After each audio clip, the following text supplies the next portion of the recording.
going to read verse 1. Psalm of David, chapter 2, verse 1.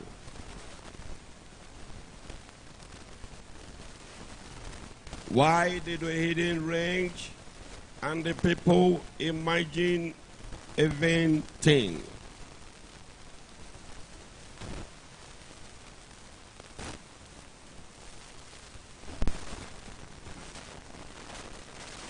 There are two things that you have to consider that the scripture mentioned here.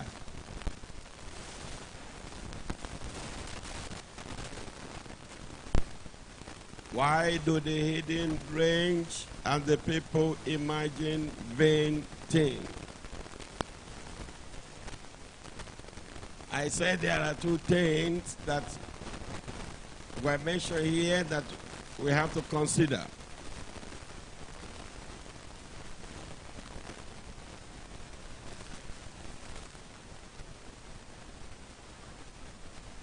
Well, it is very important for me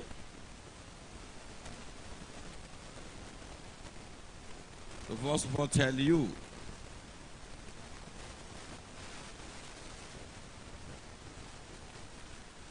what I want to talk to you about, to bring to your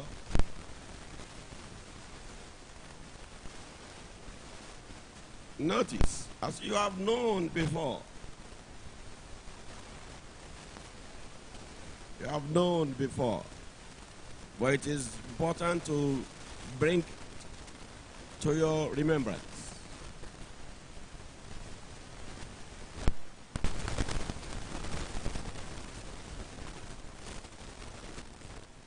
Deliverance from your relations that are witches.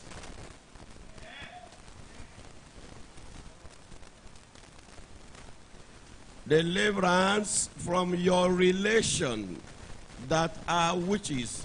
I'm sure what I said is clear enough. Before we begin to talk about the two things that Psalm of David said here. In the previous gospel, we try to expose one of the categories of witchcraft. It is very important for you to know one thing.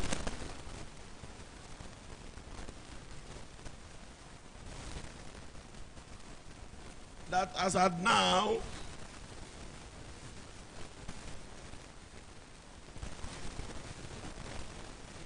the authorities of the earth, or the human being on earth, the authority of the earth, who have so many things to hide,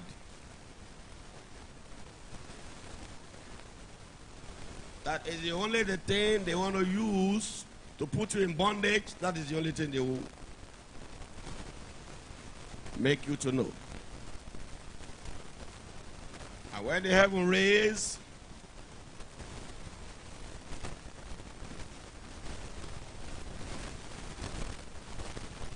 people to begin to expose the power of darkness that had put people in bondage for ages. If people are not in bondage, then what is the problem on earth? If nothing is wrong, if nothing is wrong, then what is the problem? Why things are not palatable? I want to put it that way. Why is it that things are not according to what you have read in the scripture. How he has made all things beautiful. I mentioned something some time ago in one of the gospel, and I said, had human being ever enjoyed the Creator? That is food for thought. There is no doubt about it that you cannot be who you are if you were not created by somebody. You cannot be who you are if you are not created by somebody.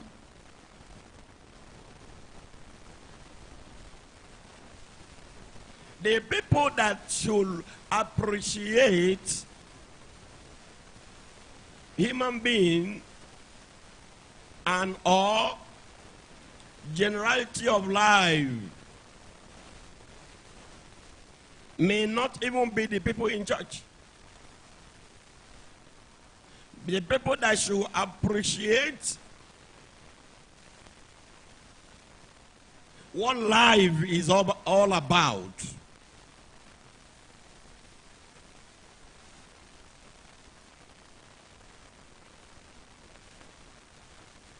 may not be the people in church.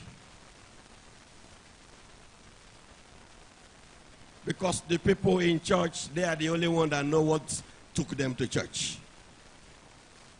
Not everyone that is in church is normal.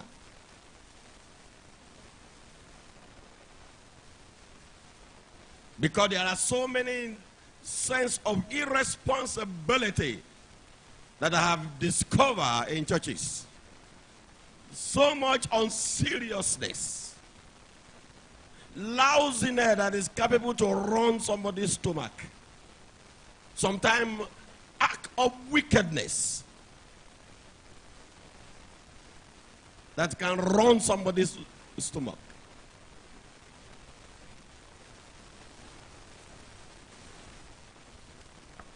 There should be three categories of people that should know what life is all about. I'm not sure of the third one. One, anybody who have been exposed to the realm of the spiritual. I am not saying those that are spiritual in church, because I'm not sure those that are spiritual in church, because they have not been able to use their spirituality to achieve anything apart from deception and witchcraft. Those that knows what it means for the realm of the spiritual to exist, to know the unknown, whether in church or outside the church. Church this time around, any church, any kind of church.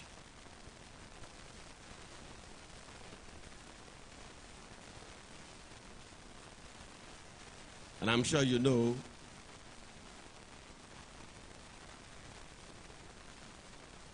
there are so many churches on earth today, and many of them are useless, not useful at all. That is, so say, they shouldn't have been. The gathering together of that so-called church is a mistake. Just like some association, some groups, some fraternity is an error. I don't have time to begin to mention them. The associations that are erroneous, but now they have gained fame.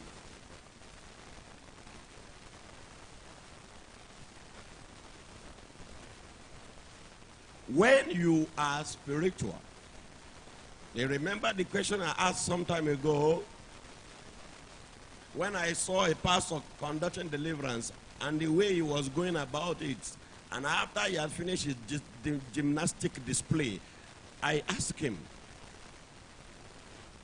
have you belonged to any secret occult before? He said no. I said, then you will soon crumble. He said, why, man of God? I said, what you are doing does not exist. You are only attracting devil to yourself. you are only making yourself vulnerable.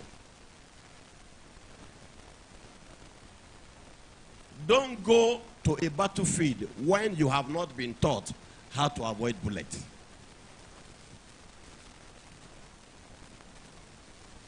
Because you will die very cheap. Don't venture to go into a battlefield when you have not been taught rules of engagement. Because you will be very cheap. Instead of the sovereignty of the Creator to preside in so many churches today, what is presiding in so many churches is witchcraft. And this is not hearsay. It is what I had witnessed over 30 years of my relationship with Christians and churches and pastors in the whatever nomenclature you may give to them.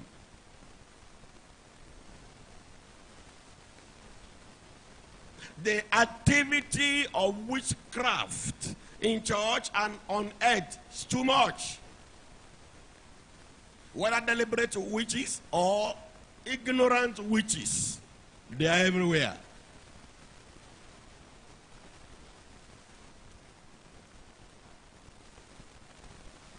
When you know spiritual things,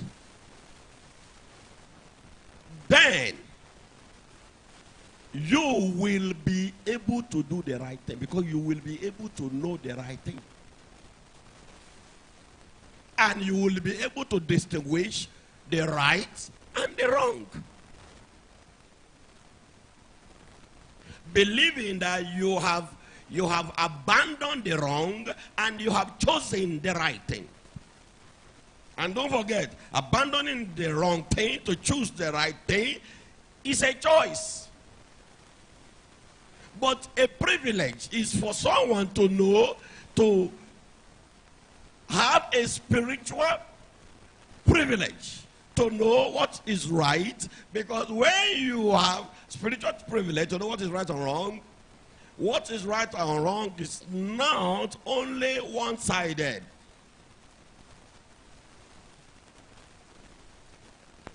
You may be in satanic kingdom and you are spiritual, yes? But those that are in satanic kingdom, that are spiritual, that are functioning in negative spirituality, I can tell you, they know the right thing than the Christians that are in church. As the angels of darkness, they know the Creator than the biggest pastor on earth. I repeat, angels of darkness, they know more about the Creator than the biggest church and the biggest pastor with their controversial titles. Maybe you did not hear me well. I say angel of darkness, they know the Creator than the biggest pastor on earth.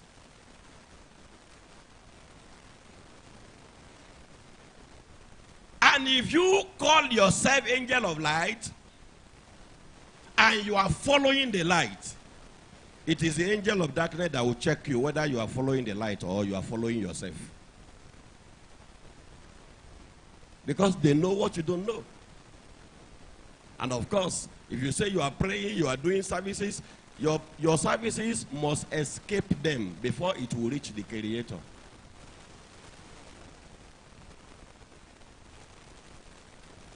If your prayer cannot escape angel of darkness, then you are on your own. So that is to say, they also see how your prayer travels.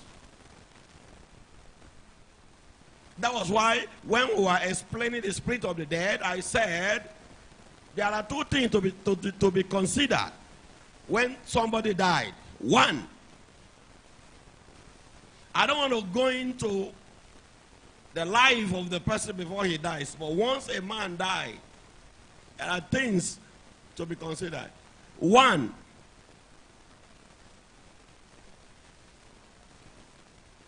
this fellow that have just died, can the spirit of the dead see him or her? Can the spirit of the dead interrogate him? Number 2, is this person invisible to the spirit of the dead? Is it impossible for the spirit of the dead to interrogate this person?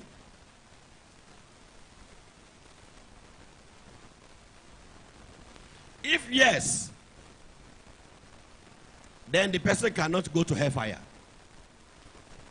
But if the person that just died can be seen by the spirit of the dead, or can see the spirit of the dead, and the spirit of the dead can see him, and the spirit of the dead can interrogate him, the person may likely go to hell. And let not your father, your mother, your relations who are about to die confuse your brain that is not working well. Because some of you, when your father, mother about to die, or relations about to die, maybe you are by their side when they're about to die, and then they'll be telling you, oh, look at my father, they have come to take me. That person is going to hell. Look at my mother. Oh, they are all here in this room. They are about to take, because I know people speak that way. Because when people, one of the things that happens to people when they are about to die, they begin to see vision.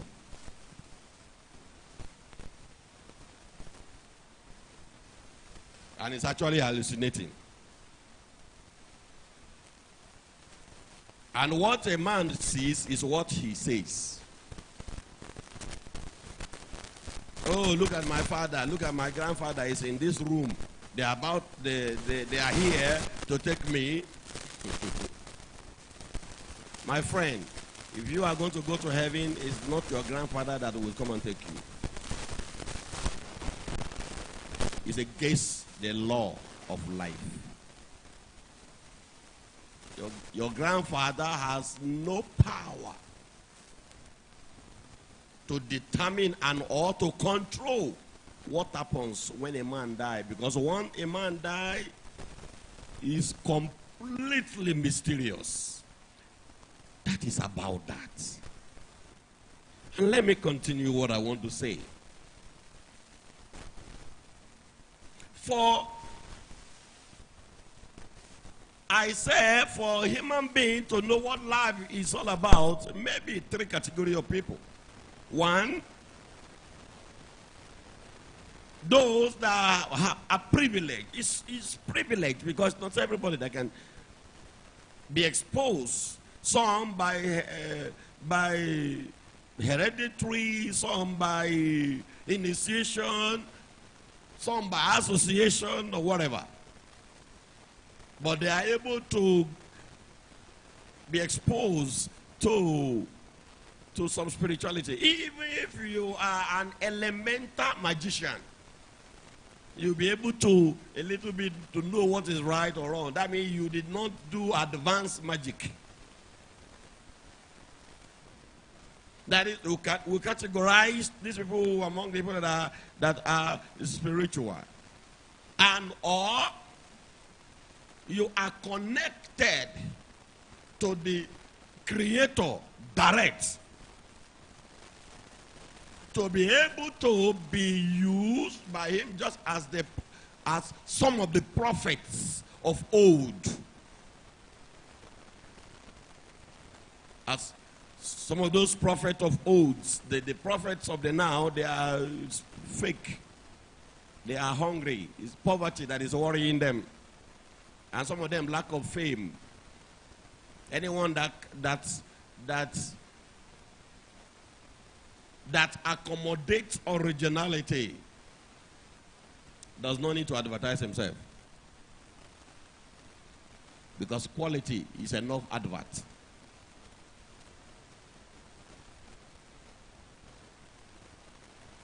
And what I see in so many things you call prophets and people you call prophet today is trial by error. They are just playing with your intelligence because you are a fool.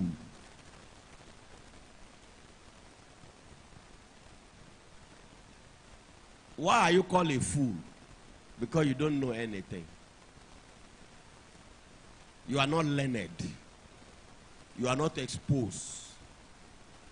You have not known what you are supposed to know. So you do things foolishly. And somebody can play with your intelligence to become famous. They want to use you to become popular. And most times some of them succeed. Categories of spiritualities. Anyone is what I said, that is exposed to any categories of spirituality, will be able to appreciate life and what life is all about. Whether positive supernatural or negative supernatural. Exposure. Number 2, science.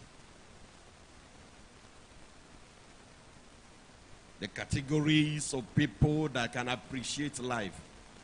And I know why I say science.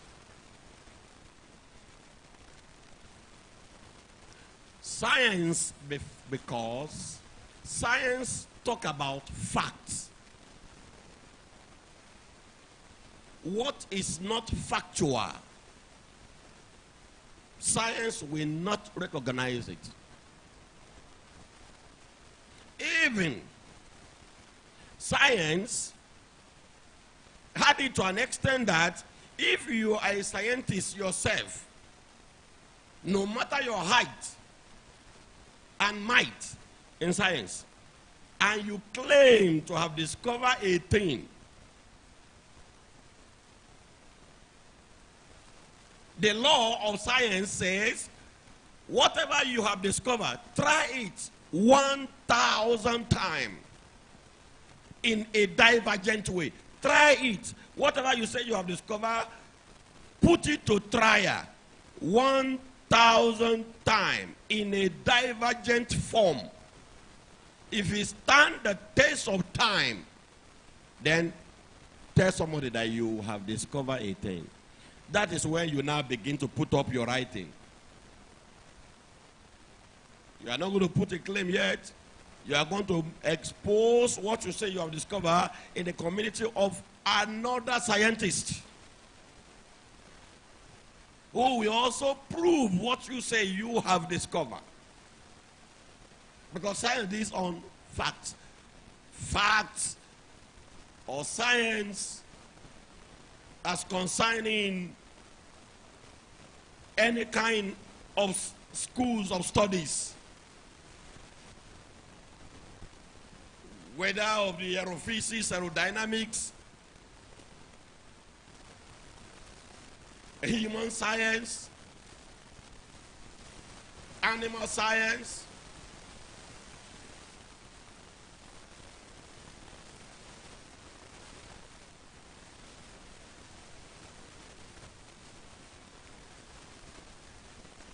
I told you what an astronaut said one day.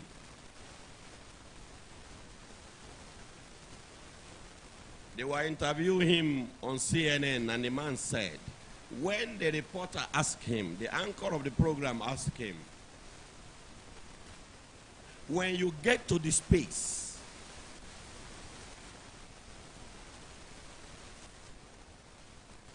what is the most surprise that you have?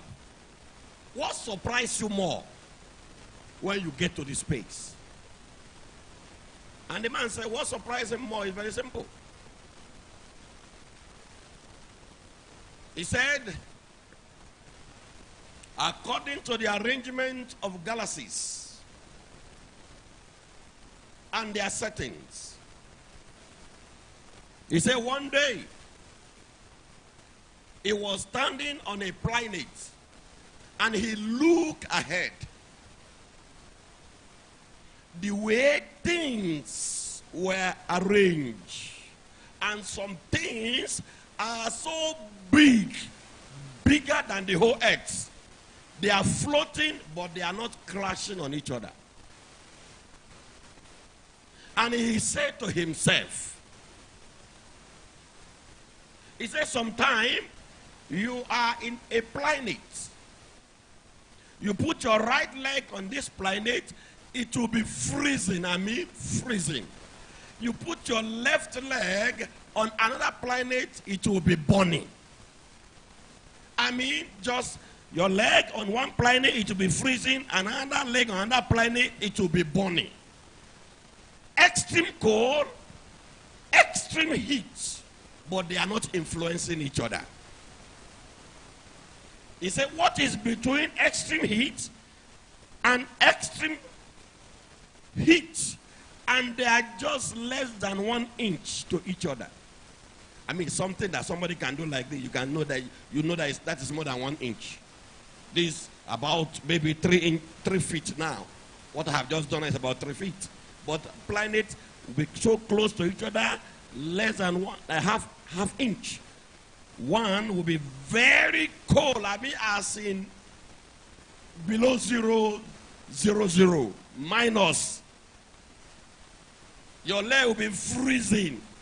Now you put another leg in one planet, it will be burning. And he said to himself, the person who puts these things together must be very brilliant. And he kept asking himself, how did it happen? What made it to be? This is what they are still finding out up to now. Since the time of the founding of aeronautic science, they are still trying to find out, why is the earth here? Can we find out what are we? And there is a popular saying among the aeronautics, what are we doing here? Where are we from? Are there some things somewhere looking at us from another place? They want to discover who are the people looking at us from another planet. Where are we from? That is the question. It's just curiosity. Science is about curiosity. Just curiosity. Where are we from? Where are we going? That is just it. They want to find out. And they had been able to discover a lot of things that is not helping the earth right now and the people of the earth. That is why they are number 2 of the people who I can say they know what life is all about. Not all these demented people that go to church and carry the Bible. That even when you are telling them the right thing, they don't want to apply it to their life. They just live their useless life. And yet they want something fine to drop from them, for them, from the sky. You are only mad. What will drop on you is madness. Because everything you are enjoying on earth, it is the handwork of somebody else. Have you added your own, or you are wasting away on earth? You may have left your house to go to church, to where you are hearing me now, or you have done 1 or 2 things in your house, I mean within the 4 corners of your house. If you look around your house, you bury yourself and you don't want to come out. Everything you are using there, you are not the one that invented them. And if you don't take your time, a time will come, they will begin to malfunction. And you will not know how to handle them because you are not the inventor. When will you add your own to what is improving the earth?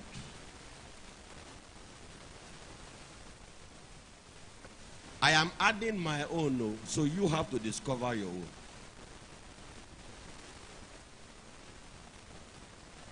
All about life is not to be born and be wasting away. If you do, you are an error on earth.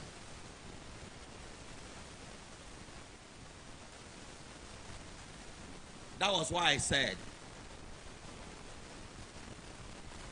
people that knows what life is all about, there are 3, but I'm not sure of the 3rd one. I mentioned the first one. The people that belong to any spirituality, whether negative spirituality or positive spirituality. magicians, witchcraft, occultism. I'm not talking about this stupid occultism in primary school, secondary school, and in the university. All of these occults that carry only penknife and be terrorizing people. Those are terrorists. They are no occult people.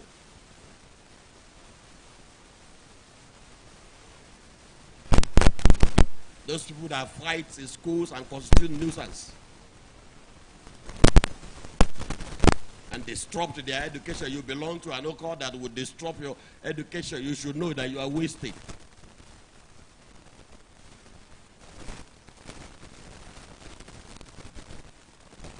Number 3, the people that will have know what life is all about are the people in church. But they are not part of number 3 because I'm not sure of them. I am sure of people that have spiritual experience. I'm sure of people that are scientists. And if I had to branch into medical science, the only tough course for every medical science is anatomy. Anatomy in most of the school of studies is always when you get to the time to do, that is the real MBBS. If you want to do medicine and you did not pass anatomy, you can never be a medical doctor. It's a course that every medical student fear. I mean, that is tough enough for medical students to be afraid of it. But that is not the toughest in medicine, because any person can do that. So that means even among the medical scientists, to study anatomy is common, because it is what you must do. If you must be a medical doctor, you must do it. Why is it that people are afraid of it? Because of the intricacy, because of the complexity. Because one region of somebody's body can have more than 20 names, and you must cram all of them. And human beings don't like cramming. If you don't cram it, then how are you going to remember if you want to begin to treat human beings?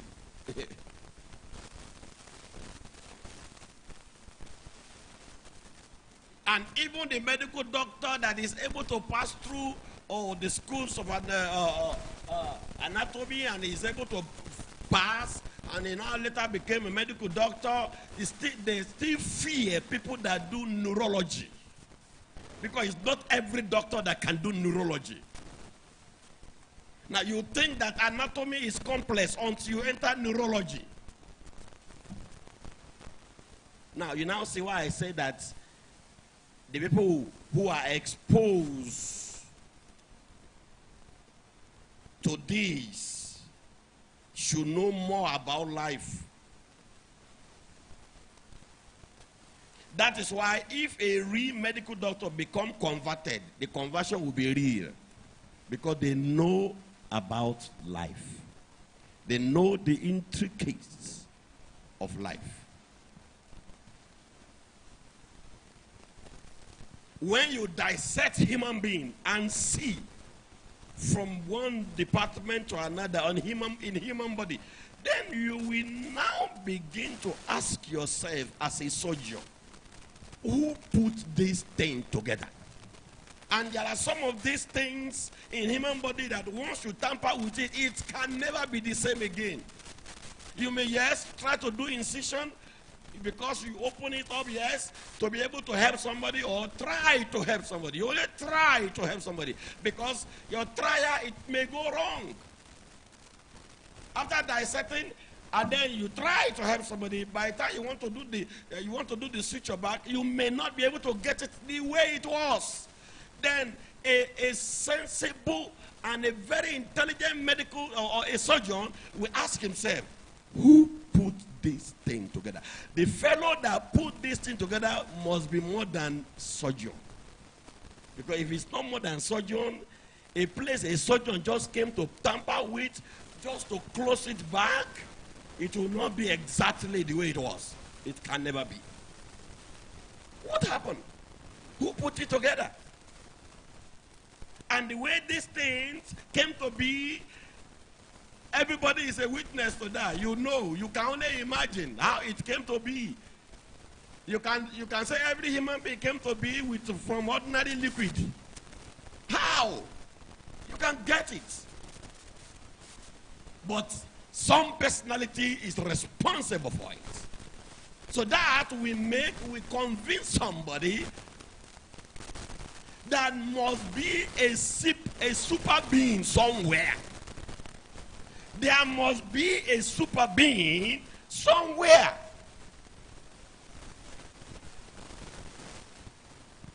I am not even talking about agricultural science. Things are just growing. Where that is closely, we have been able to know a little bit about that. We talk about photosynthesis, all of the amoebas and all of that. But then, what makes the plants to recognize photosynthesis?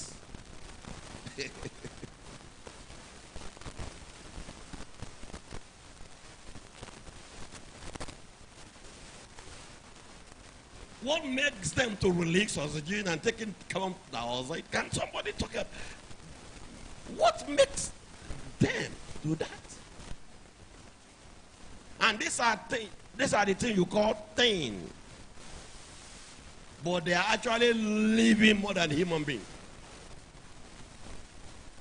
Because they live their life in divine naturalness if you don't tamper with them. But is man living his life in divine naturalness? No. The man is living his life in fakeness, in artificiality. And now they want to be spiritual. They get into witchcraft. Because man do not know what life is all about. That is why it is the people that are able to know what life is all about. They are the one controlling the earth. And you have no choice. They will control you. They must control you because you have no choice. If you don't want them to control you, realize yourself. It's as simple as that. And you don't just wake up overnight to realize yourself. If you realize yourself, there must be something to show. Realizing yourself is not by hearsay. It's not by claim. It's by reality.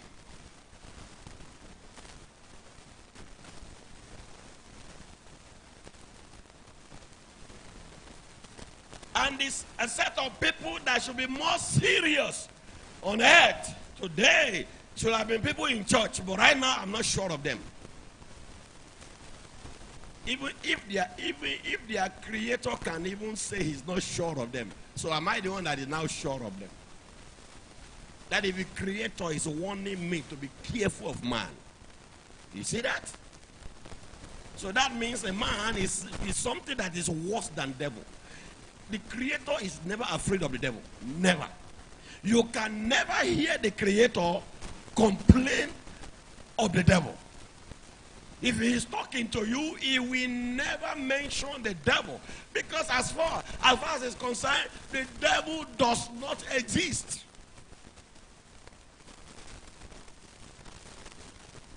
But the creator wants to avoid the complexity of man he created than the devil. So as it is, man is more complex than the devil. As for the devil, to put him where he belongs is very simple. That was why the devil now is so smart. They say, okay, as for you, the creator, you already know me. You always know where to put me, but I will torment this man. Yes, your problem is devil. Yes, the problem that the devil is in your life.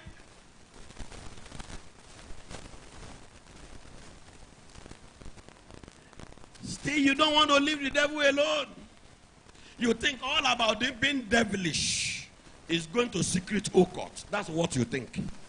All about being devilish is to be a wicked person.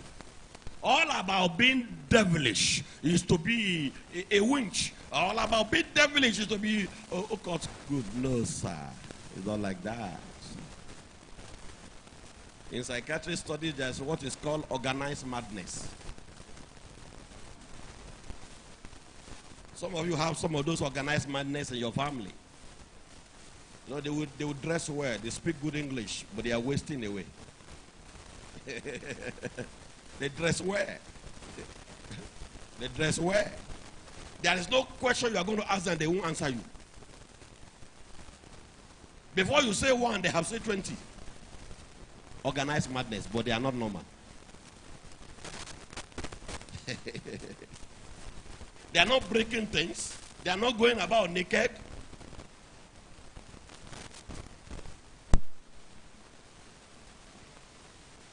That is why it is called organized madness.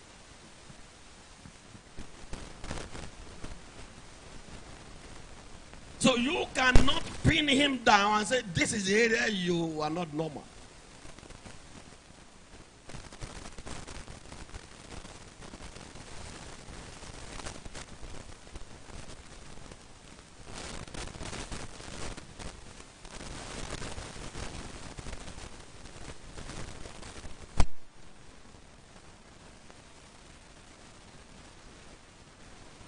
Before you can have the breakthrough you are looking for.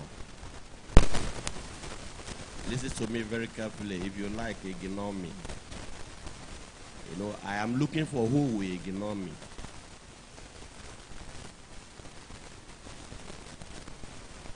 Because you ignoring me have no effect. Why? I know how to live in life without you. I know what life is all about. If you are to help me and you deny me of your help, help are everywhere. I know where to get some other help without you.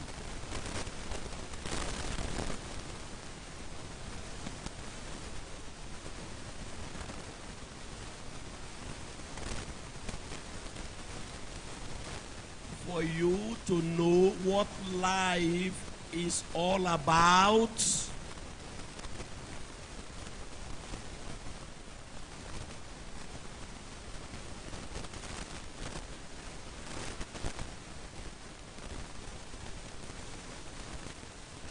you need, it may sound simple, you need to be serious with reality.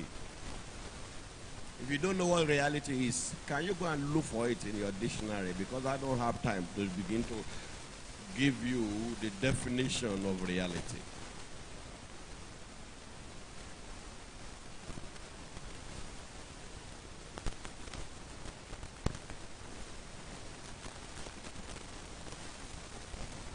If you do not know what life is all about, all the witches that surround you, they will manipulate you until your death. And that is what they want anyway. They want to manipulate you until your death. Then they will include you among the 10 they have conquered.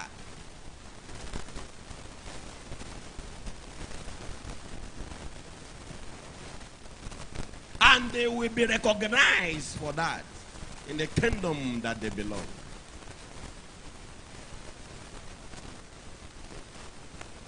And one thing about witchcraft is this: you are promoted based on your relations you have destroyed, not outsider. I repeat, one thing about witchcraft is you are promoted. You heard me right. You are promoted based on your relation. You know what relation is? Your father, your mother, your cousin, your uncle, your brothers, your compound man, your clan, your tribe. Anybody that is traceable to you between now and 10,000 years, or from 10,000 years up to this moment, anyone that is traceable to the other by clan, by tribe, by affiliation, by association,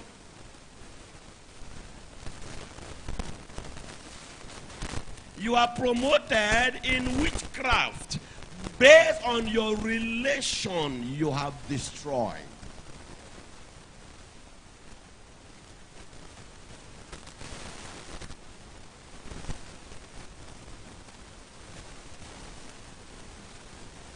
To those that do money ritual, you must bring somebody that is very close to you before it will work.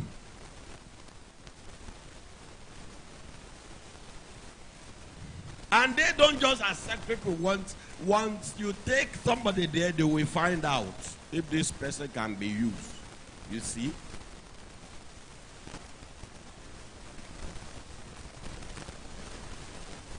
Some time ago, I asked one question. The witches have that which work for them. The magician have that which work for them. Yes. The scientists I just mentioned, they have that which work for them. What is working for them, they are using it on you everywhere. The astrologers have that which work for them. Christian, what work for you?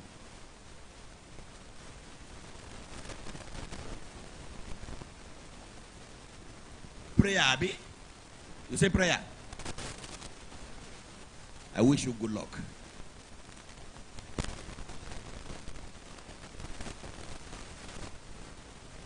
Can you use your prayer to challenge a magician?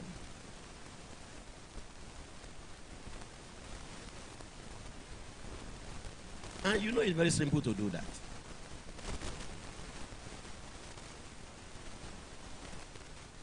Why don't you challenge them with your prayer? Why are you running for them? Why are you avoiding them?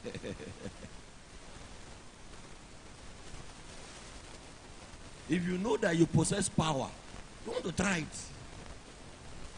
But Christians know that they are powerless. They fear everything. When you know that you are powerless, that is when you fear everything. Even when your scripture says, be careful for nothing. You know you are powerless. That's why you fear everything. And things that does not make sense.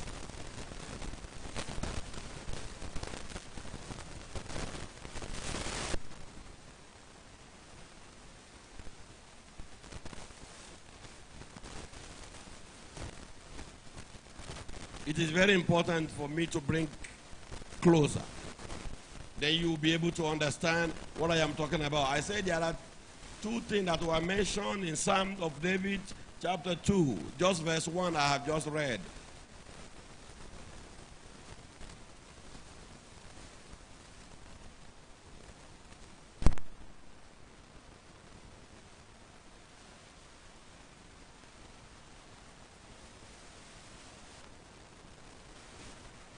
Why do the hidden rage and the people imagine great things? The king of the earth said himself and the rulers, they counsel together against Yahweh and against his anointed one, saying, let us break their bounds asunder and cast away their cords from us.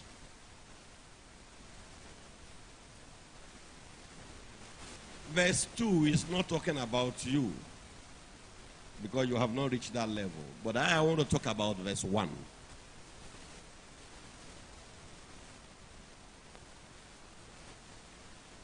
Why do the hidden range? The people imagine venting.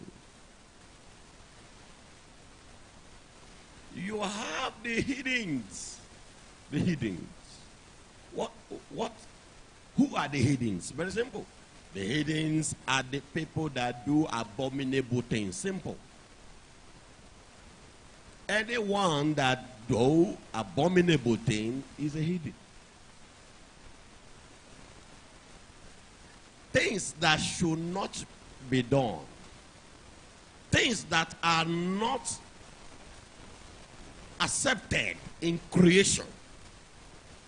People that practice them are called the hidden.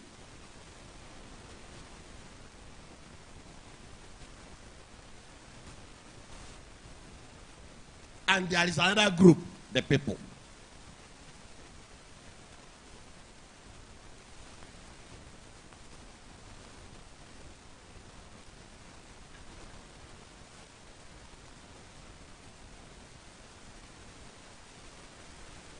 Why do the hidden reign and the people imagine venting?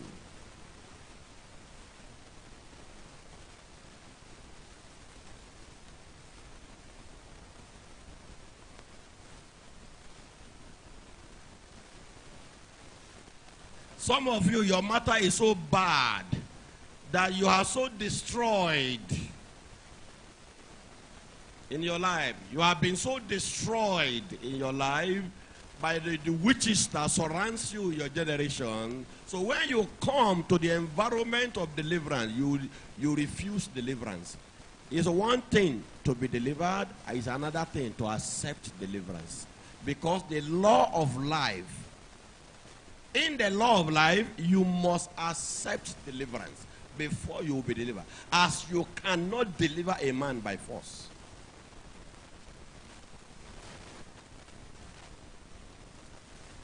I can say I have delivered you now, and by the time you go back to your vomit. I have just wasted my time. You have just told me now without your action that I have wasted my time. I have just delivered you, and from what I deliver you from, immediately you disappear from my presence, you go back from what I deliver you from. You have just told me, my friend, you have wasted your time. That simply means you did not accept deliverance. When you are delivered, from what you are delivered from, you avoid them. If you did not avoid what you are delivered from, you have not accepted deliverance. There is no such thing, sir. I am not myself. No, shut up. There is no such thing. You are a free moral agent. I have just told you, as powerful as Satan is not allowed to impose itself on you. You must allow Satan before he manipulates you. The way you can resist somebody, the same way, the way you are resisting me, when I tell you the right thing, you won't do it. The same way you can resist the devil.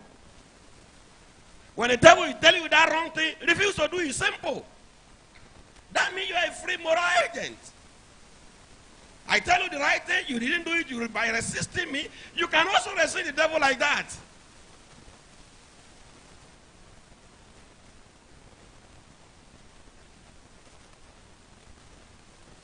You agree with the deliverance I give to you, with the deliverance I have given to you, you hold it very well as a treasure.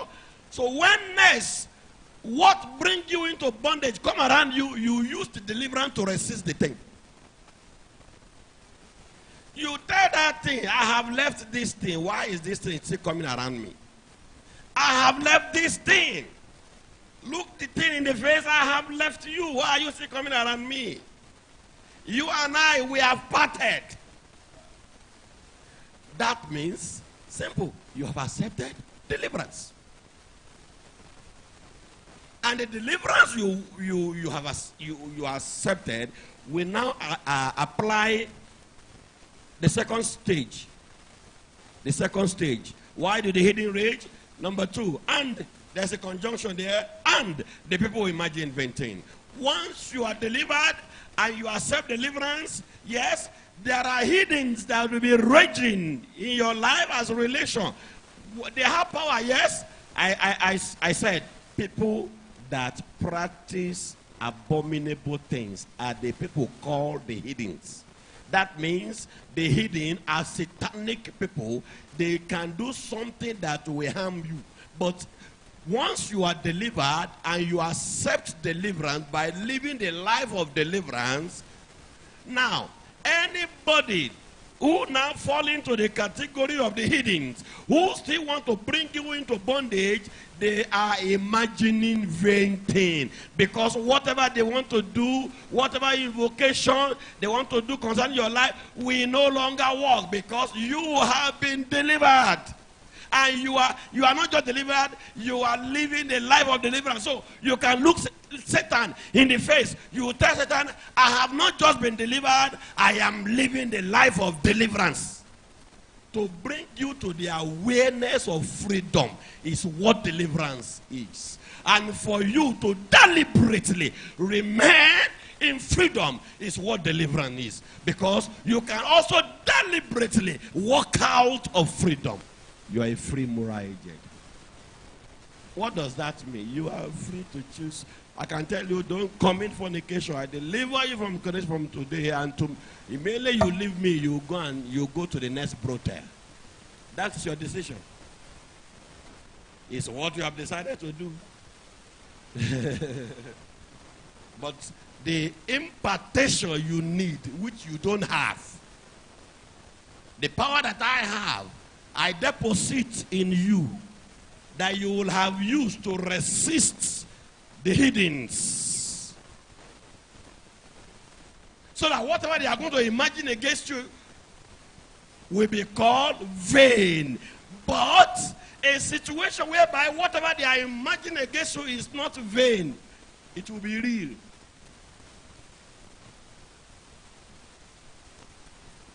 Why do the heathen rage and the people imagine vain things? Why do the heathen rage? Listen. Why do the heathen rage and the people imagine destruction? People imagine vain things is different from people imagine destruction. People who really have the power to destroy you because they know what to do. They know how to invoke you and damage your life. They know. That was why I say people that know what life is all about are people that have entered into the realm of spirituality, whether negative or positive, because they know what to do.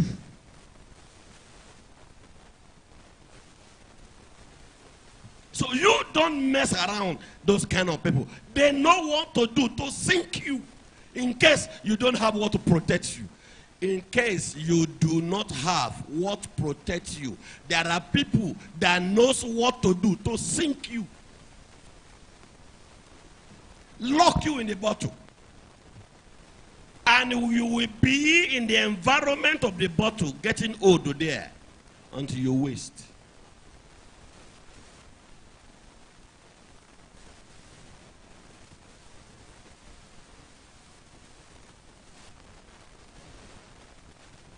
The time you had to realize your potential that the Degaya is talking about is when you are not yet old.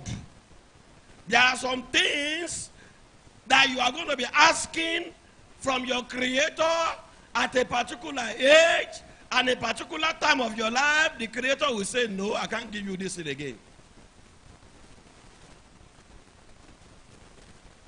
As he told David.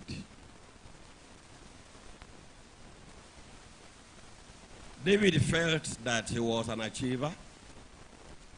There's nothing he asked the Creator that he will not do.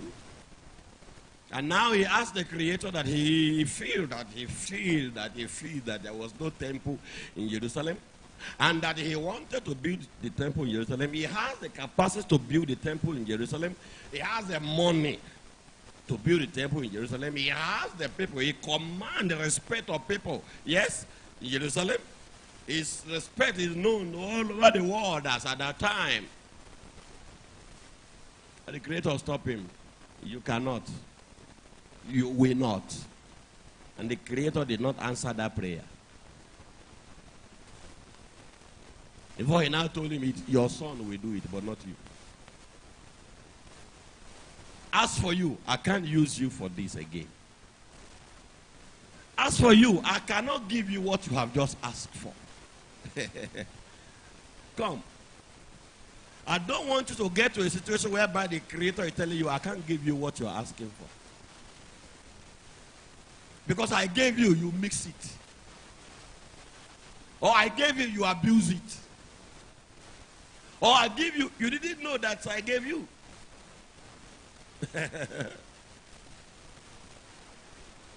These are the questions that the Creator can ask you.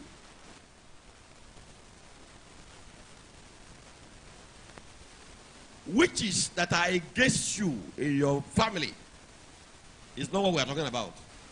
What we are talking about is that you are favored in this life. You are so favored in this life that your Father in heaven, whatever thing you have done for him, that made him to favor you in your lifetime, and he made you to come and meet with somebody, to come and see somebody like Degaya face to face. Anybody that knows me, that backslide is a waste. Write it down in capital letter. Because people like Degaya are not many on earth. I told you about one police in Delta State that gave somebody 100,000 because the man mentioned Degaya. The policeman, a CSP, told the man, he said, are you telling me that you know Degaya? He said, yes, I know Degaya. He's my bishop. Are you sure you know Degaya? He said, we have only one Degaya. Degayas are not two. That's what the policeman said. There is only one Degaya. The man said, the policeman told this man, there is only one Degaya. Degayas are not two.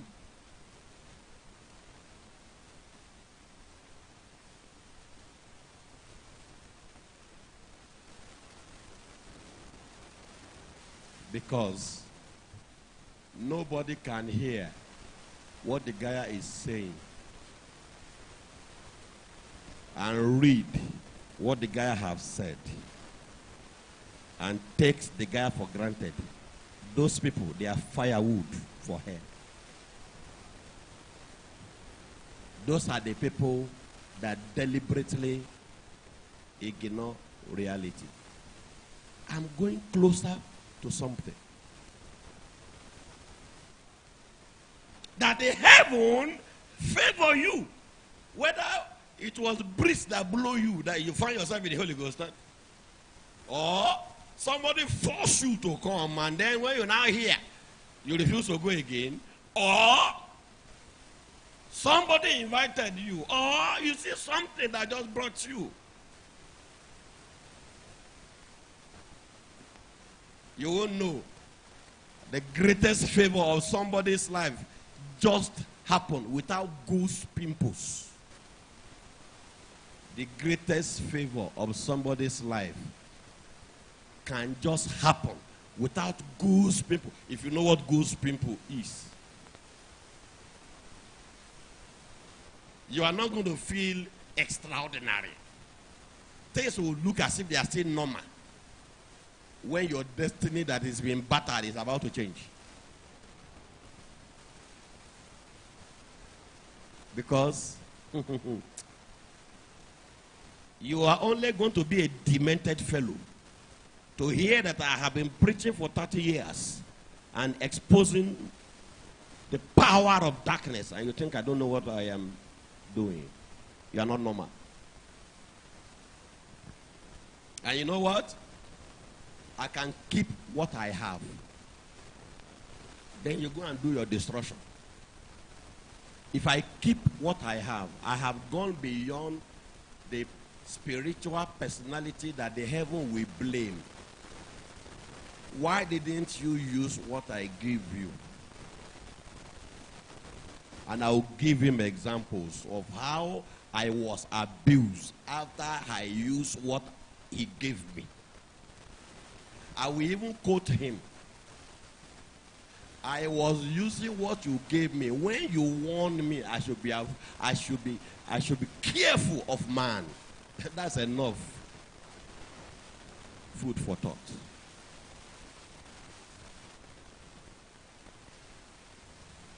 Because if you want to save somebody, I say there is a safety law. If you want to save somebody, be conscious of your security first. Because if the person you want to save is destroyed, and you that want to save is destroyed, it's double tragedy.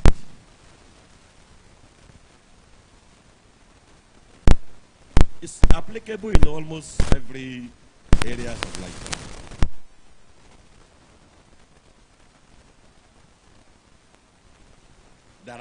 There are things that will happen in your life that you need to take very fast decision. If you don't, you are going to be destroyed.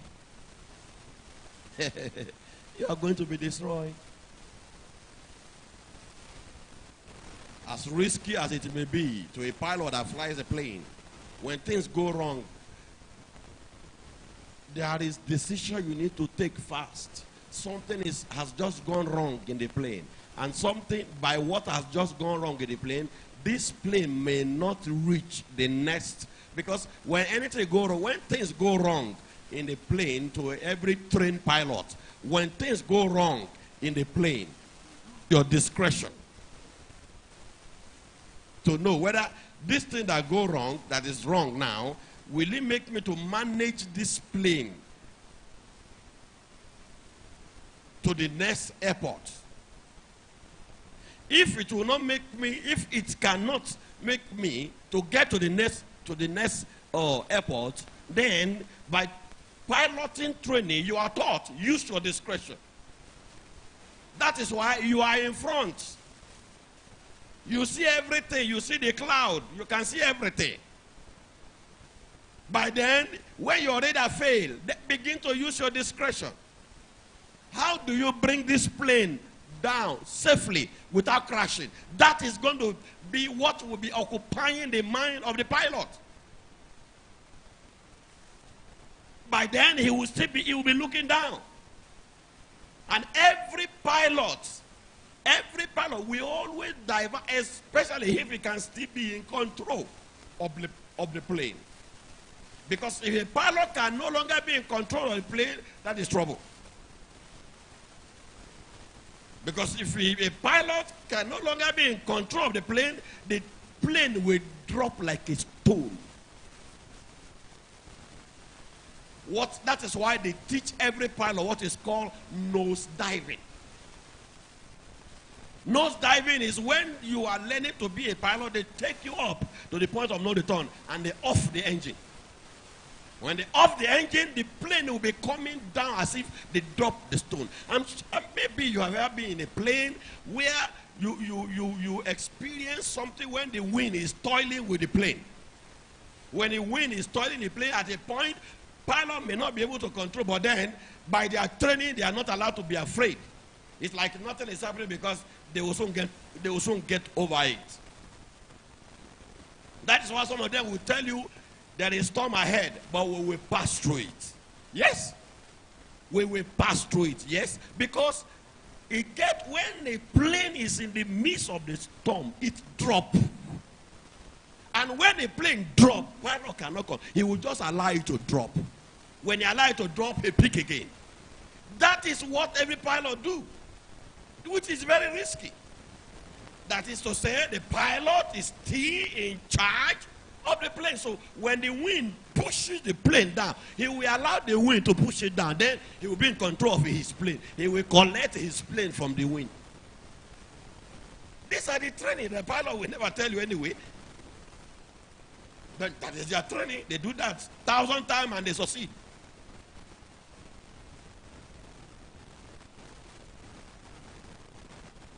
Any pilot that is still in charge of it, no matter the storm, they will land. But if something go wrong in the plane, that is what pilots don't like. But then, in case it happens, they have already taught it, they have already given them safety guideline. What is in your mind is bring this plane down. If the plane will spoil, let it spoil, but nobody must die. That is what occupies the mind of every pilot.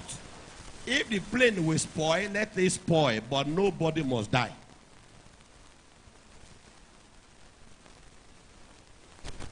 as long as the pilot can still see the ground and he can be in charge of control the plane, and he uses discretion, the next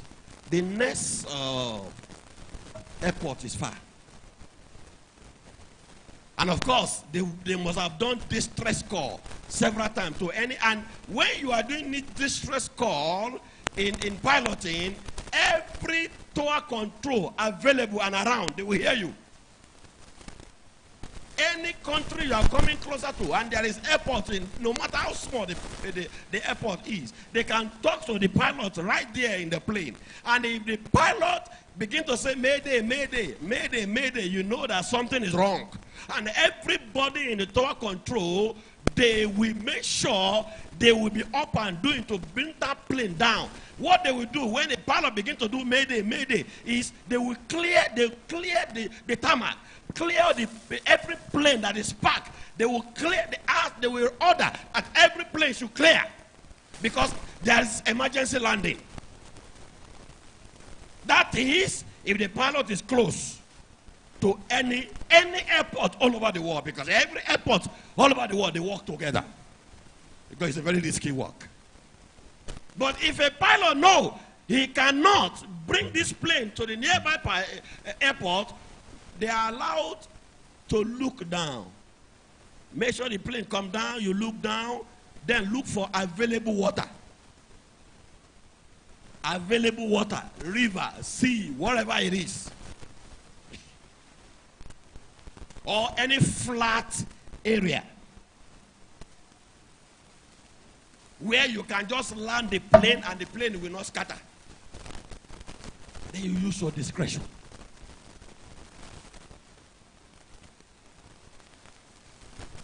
It's part of life. So if I ask you, which one do you know concerning life? You don't know. You just lie down there until you are destroyed. By my way, you shall not be destroyed.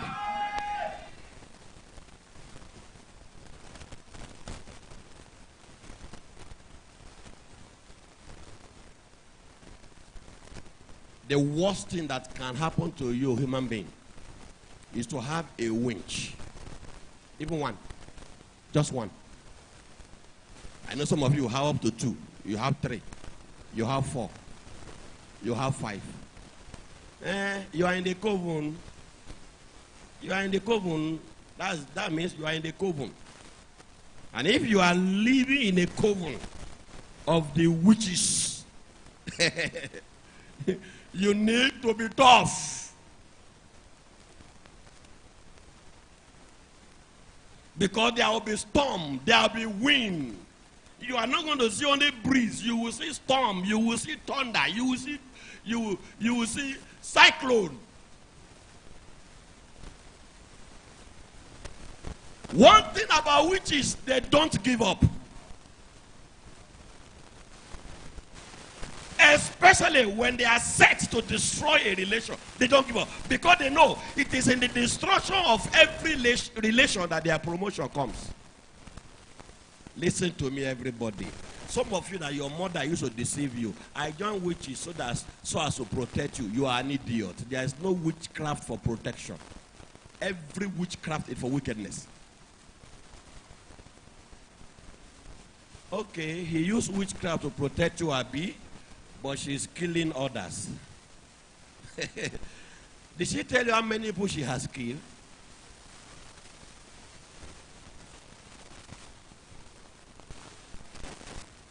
Or did she also tell you that they are asking her to bring you? Did she tell you that they are asking her to donate you so as to have the next promotion and power?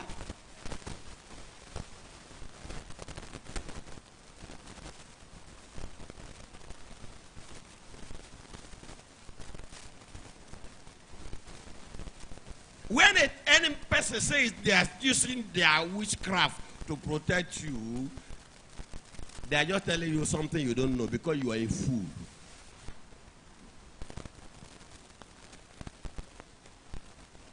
I have made you not to die, but I have donated your destiny. They won't tell you that one. That means you will not die. You will be alive. And you that is alive, you will wish to die.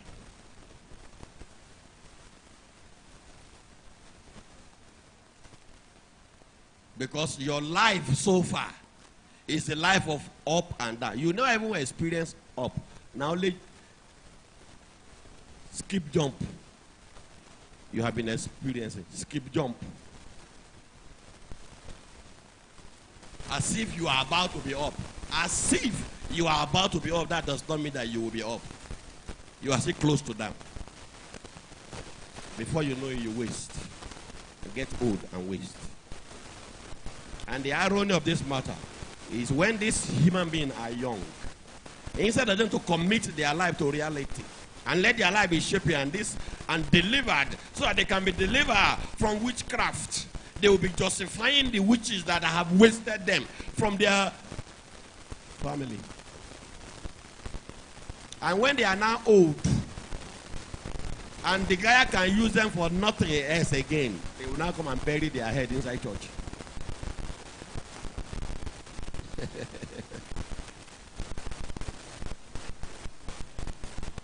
Something should also tell you that the guy also have been trained to ignore some people. And that the guy knows what he is doing. It's not somebody you can deceive under any common flag. It's not somebody you can deceive under any cover. You deceive me, I will discover you. But you know, most people that are trained, when I discover you, you will not even know I have discovered you. It will look as if he has not known. Very good.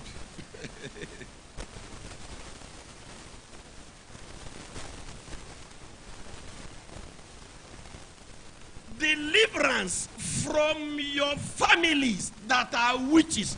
I have not forgotten what I'm telling you right now.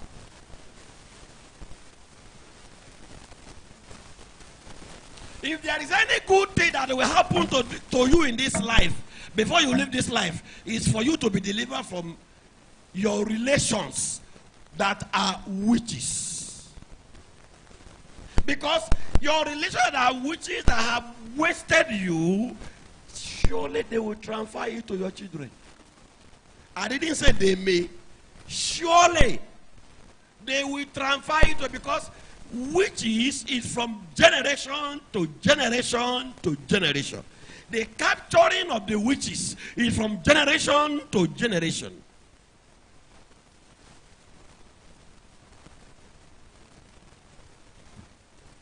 Witches work as community. If the witches that destroy you is dead, another witch that emerge will take over. That witch don't need to know you. There is something they look for. And once they are able to see that thing, they will start from where that winch is stopped.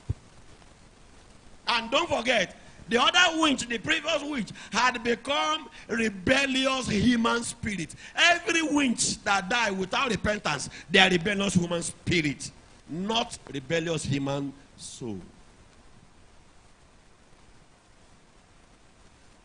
Because rebellious human spirits are more dangerous than rebellious human soul.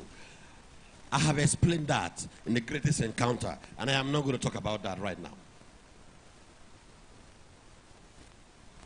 The greatest thing that can happen to you in your lifetime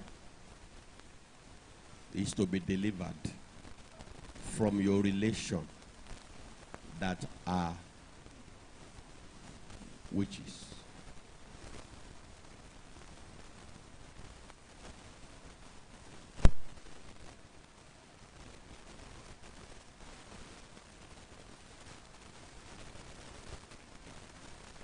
It's as bad as if the king did not die, Isaiah will not see a vision. It's as bad as that. Then who are you?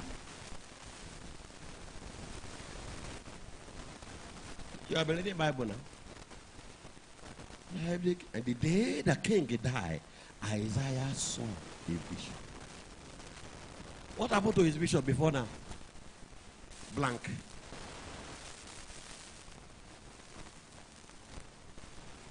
Blank.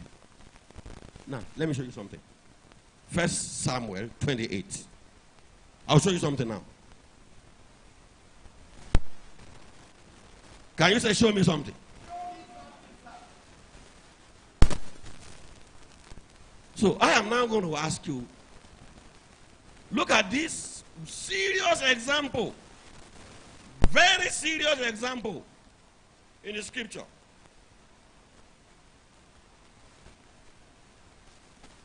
First Samuel 28.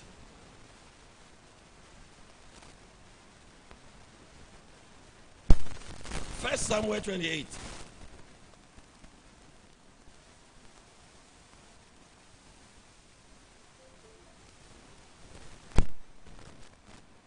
I'll show you something.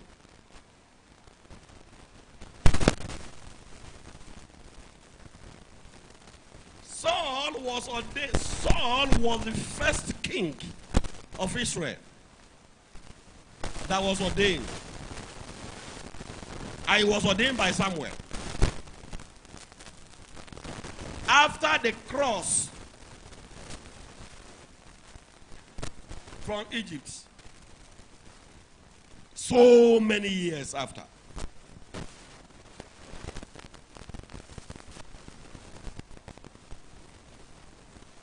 "28.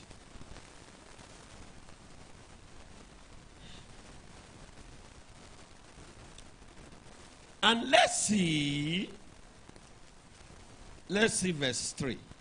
From verse 3, he said, now Samuel was dead. Listen very carefully. Now Samuel was dead, and all Israel had lamented him and buried him in Ramah, even in his own city. And Saul had put away those, listen, and Saul had put away those that had familiar spirit and the wizard. I say, discard that and put witches. Witches out of the land. Now listen, verse 4. The Philistines gathered themselves together and came and pinched in Shunem. And Saul gathered all Israel together, and they pinched in Gilb. Now, verse 5. And when Saul saw the host of Philistines, he was afraid, and his heart greatly trembled. Now, look at verse 6. Verse 6, so, look at verse 6. And when Saul inquired of Yahweh, and Yahweh answered him not, neither by dream, nor by Urim, nor by prophets. Very dangerous time in the life of Paul, or in the life of Saul. Samuel had just died. Samuel that ordained, he always run after Samuel. Samuel that ordained him had died. So it's a follow. Fake followers. Miracle seeker. Now, Samuel, can you tell me?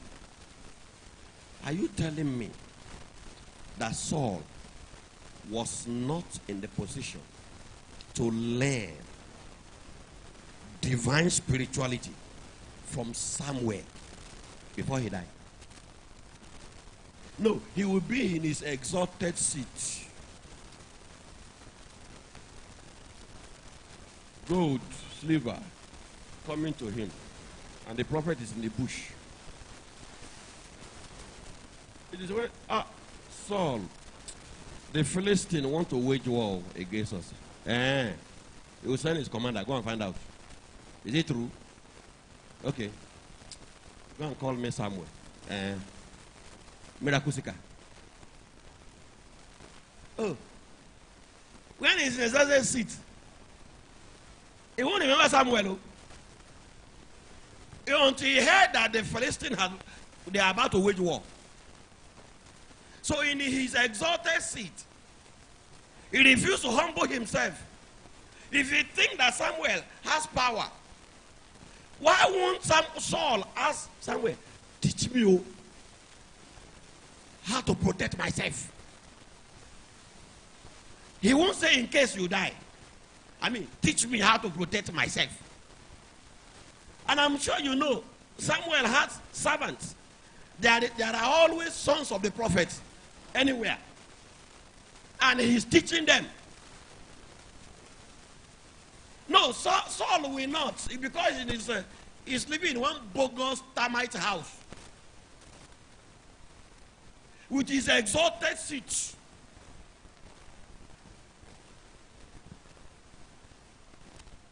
In the same verse, Samuel died. And it was like the Philistines were waiting for Samuel to die. Because they know that is the only person that Saul always consult, and they will tell them the way out. They have buried Samuel, yes? And Philistine wage war. It was like, Saul, something is coming too close. This is too dangerous. Now look at verse 6. And when Saul inquired, he went and inquired, look at this stupid boy. Is he bored now, or I should call him man? Or I should call him idiot? Or I should call him stupid king? He inquired. He inquired of Yahweh Elohim, and Yahweh Elohim answered him not. Neither by dream, nor by Urim. I don't know why here they didn't add it by Tumin. Because the Jewish use Urim and Tumin. The Urim is something that is given to them when the prophet is not talking. They will go in front of that thing. That thing has several colors according to the tribe of Israel. There is a particular color that will shine bright. Shine bright. They will know it is peace. There is a color that will shine red. They know that something is going wrong. Not by Urim, not by Tumin, not by prophets. And don't forget, he went and played gamble with his life. He has not known his position with his creator. His pride will not allow him. He went and started pursuing witches. Because he believed that somewhere is still around. If there's any issue, he will refer to somewhere. Now Samuel is dead.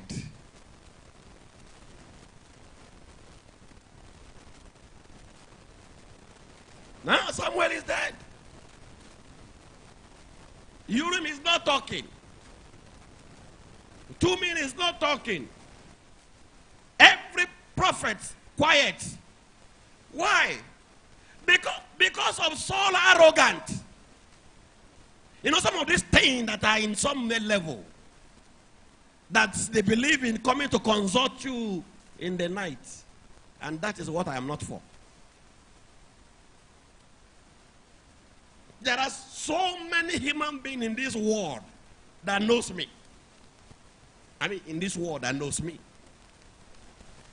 And I am able to sieve, sieving. You know how you sieve something? I'm able to sieve the fake one and the real one.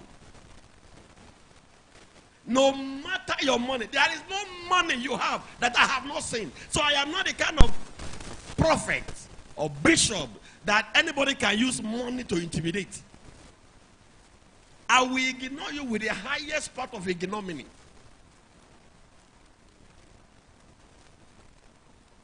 And some of them, I know, they just want to consult me when they have problems. And some of them, they just want to keep me there as ordinance of security. Come. Me will be ordinance of your security. When I die, what happens? You go and look for another prophet, Abi. Now, prophet was no longer talking. Prophet was no longer talking. Every prophet quiet. Urim was not talking. Tumi was not talking. Not even dream. Not even vision. And then what happened? Are you seeing with your Bible? I'm not the one that wrote it to. Whatever version you have there, I'm sure it's the same thing. Now, look at number 7. He said, verse 7, he said, then said Saul unto his servants, seek me a woman that had familiar spirit. That simply means, seek me a woman that is a winch. That's the meaning of that.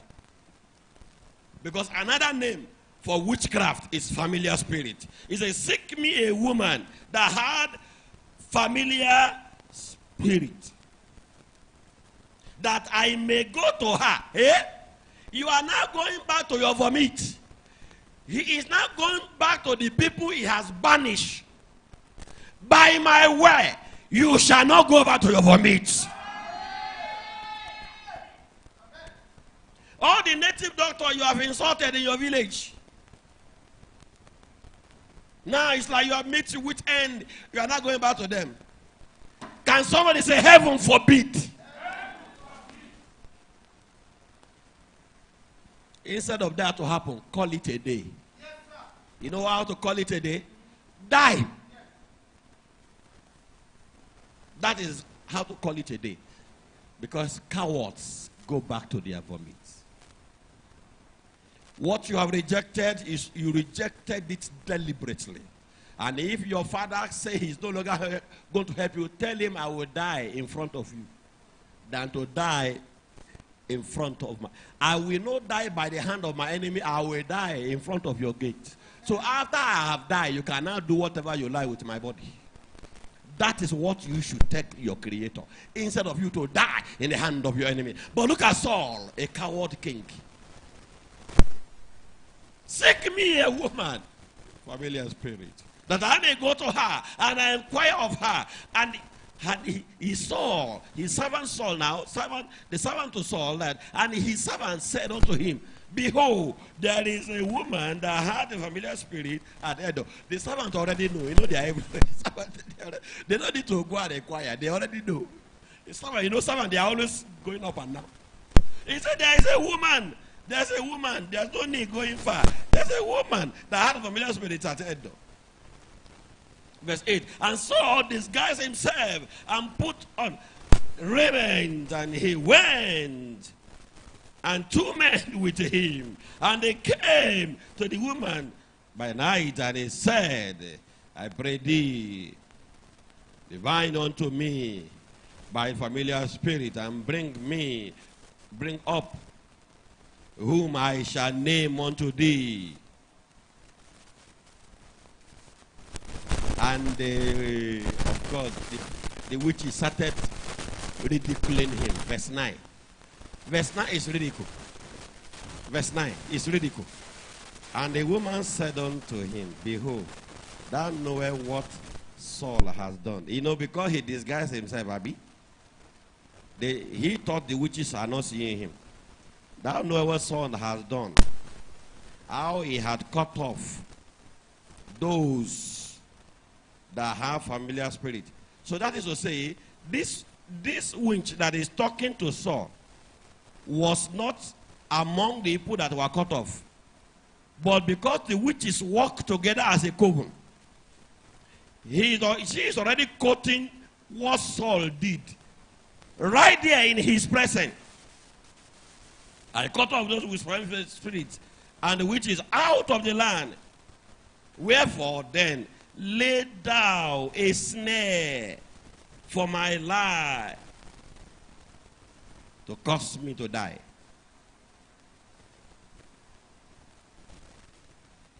The winch already discovered him. Saul, I know you are the one that cover yourself. If the Saul, you know, when any man becomes stupid, he become an idiot join. When somebody is desperate, like the politicians are desperate now, disguise himself. You went and consult somebody that you're already driven out of the land. And those people, by their own witchcraft, they discover this is the Saul standing there. And the man now started swearing. Now, what's the matter for himself? I swear. And Saul swear to her. He's swearing by Yahweh Elohim. You see, idiot? He's swearing by Elohim in front of a winch. And he thinks that that prayer will also be answered. Saying, as Yahweh liveth, there shall no punishment happen to thee for this thing.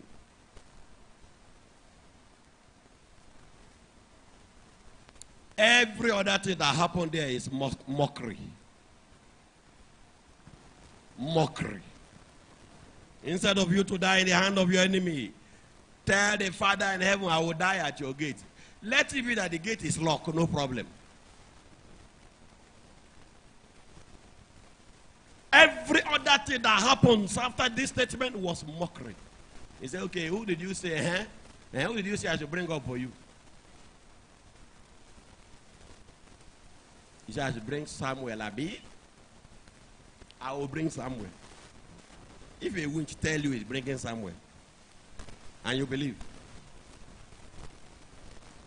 Somebody asked me this question before. That winch said he will bring Samuel so that Saul will discuss with him. So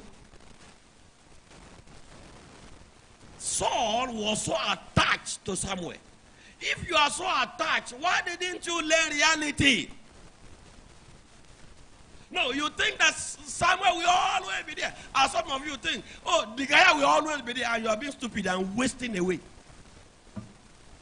Even when he told you it's a sign. And if you are intelligent, you know signs, they don't last forever.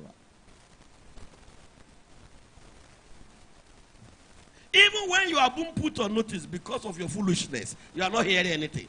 Your selfish interest has blocked your ear and blanked your brain. I don't mind. I don't care. That's your choice. You want to waste? It's your choice. But for me, everything I have said on earth that you are supposed to use for your benefit and benefit of others, that you did not see, that you did not use, it will stand against you in judgment. That is sure. And I will be there too. That's when you know I don't know you.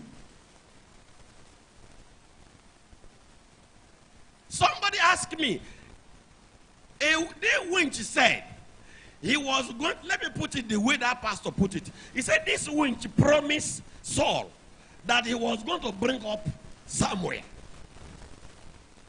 And this winch eventually brought up Samuel. So the pastor said to me that his confusion now is, how can a winch bring up a man of God according to the statement of the pastor? He said, Bishop, what I don't understand is a winch bringing up a prophet to speak to Saul. Because Saul is a fool now. He has lost his intelligence. You inquire of Yahweh, he didn't answer you. Dream is blank out. Vision is black out. Prophet is black out. Prophet is black out. So the somewhere you want to go and bring up now is what? I thought that prophet Samuel was a prophet.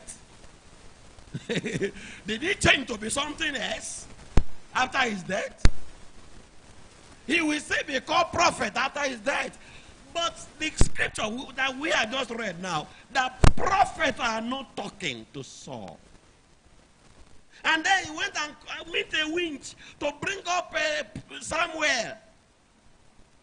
And you now think the winch that agree that they will bring up Samuel, you think that they will do you to command them. You are not a member of the winch. You are not even the head of the coven. You just go there. You being command them. You say this is the time for us to punish him for what he did to us that time. Yes, now. And they say mock the whole king.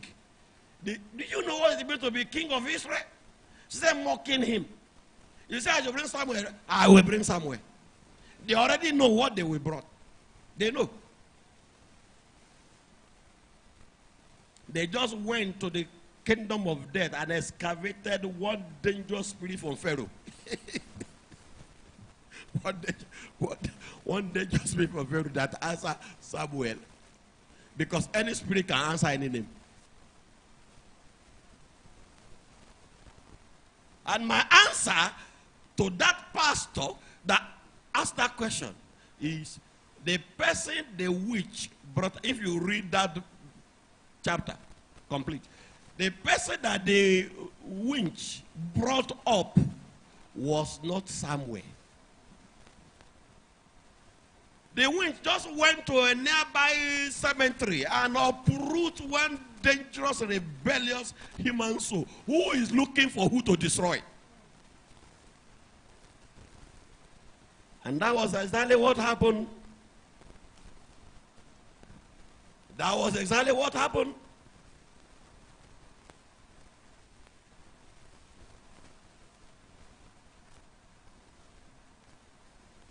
Now, everybody listen to me. What I really want to do for you today, in case you care. All your relations who are witches. I did mention before, I said some of you, you did not have only one. There's nothing like half winch. So for your information, no half winch. Winch is a winch. This winch that I'm talking about, or witches that I'm talking about, you see this one that is disturbing you now, is not the one, or she's not the one that started it. The winch that started it maybe 10,000 years ago. And it has been transferring to another winch, transferring to another winch, transferring to another winch. So the winch in your own time, is that your relation now? Because everything about witchcraft is ancient. There is nothing like a modern in witchcraft. You can modernize fraternity. You can modernize Ogoni. You can modernize Amok. You can call it reform Amok. You can call it reform Ogoni fraternity. You can call all other cults reformed. There is no reform about witchcraft. Winch is a winch. And I have just told you, don't let anybody deceive you to tell you that there is good witches.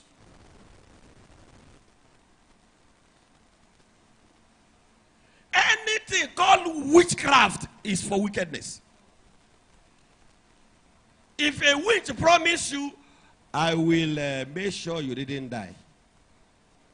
Don't deceive yourself to think that that witch is good to you. He may make you not to die, but he will stop your star from shining. He has already killed you indirectly now. Because many of you fear to die. You want to be alive, Abi? You can be alive, still you are not alive. You don't want to die. You will not die. I will protect you. Since you respect me, because they like respect. You respect me. You give me food. I will protect you. You won't die. But I will stop your star not to shine. Don't forget, Starlight 666. They are specialists in snatching people's star from shining.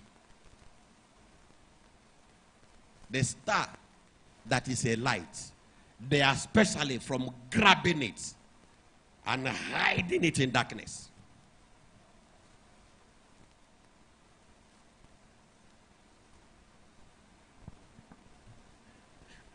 He has begged the coven on your behalf that they should not kill you, but they will snatch your star and hide it. So you will say, be moving up and down. You say, hey, my mother has promised me, my mother that is a winch has promised me that I won't die. I won't die. I'll be going up and down. I will say, be going. My mother is protecting me. My father is protecting me. My occult brother, who say he will be protecting me, he's protecting me. Because some of your occult relation, they will tell you, don't worry, I will protect you.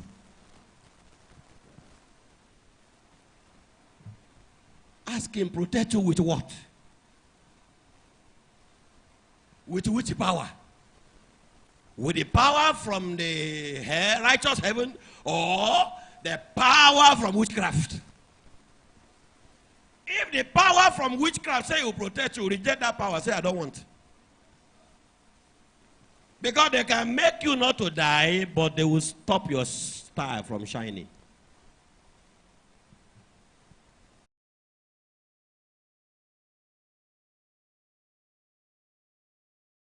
Two things we want to tell you: that we should kill you or stop your star from shining.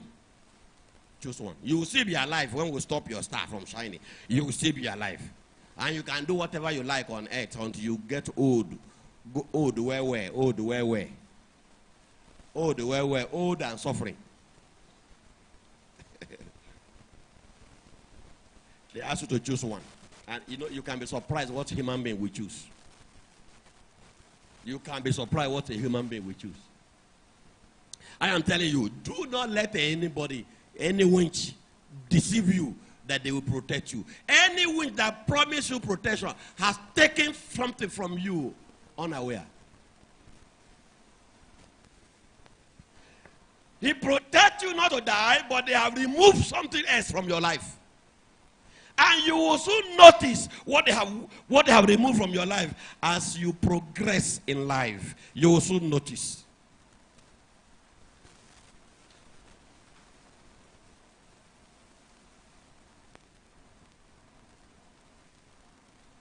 And what I have for you today is this.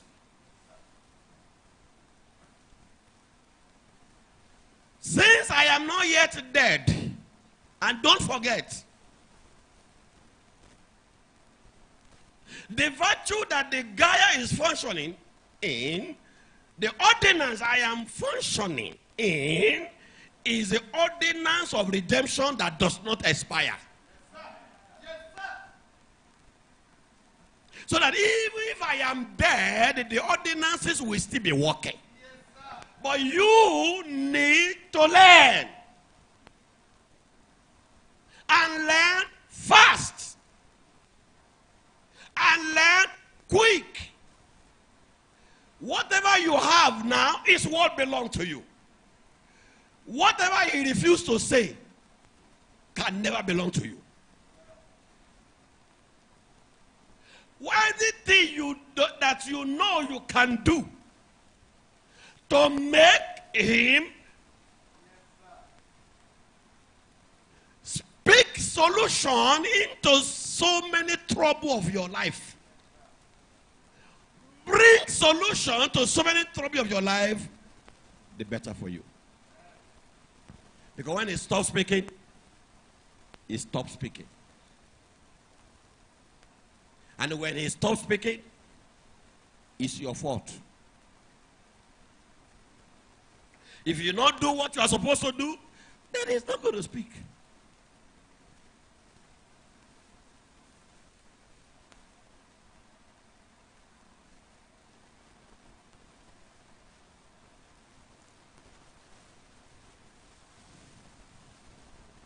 Don't forget what I said previously. I can conduct deliverance for you now.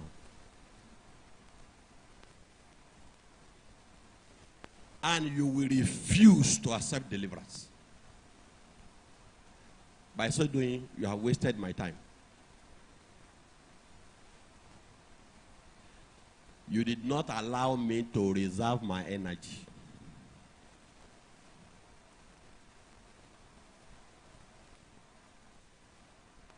All the witches that have made your life like this,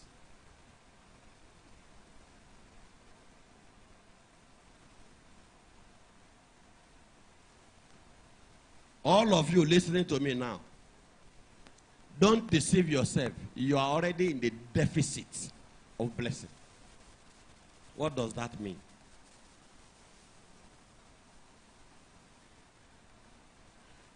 The blessing you are supposed to be enjoying is not what you are enjoying. You have not even reached. What you may think you are enjoying now is a small, small breeze. Small, small breeze. Small, small breeze is not your portion. Amen. The land of comfort is your portion. Amen.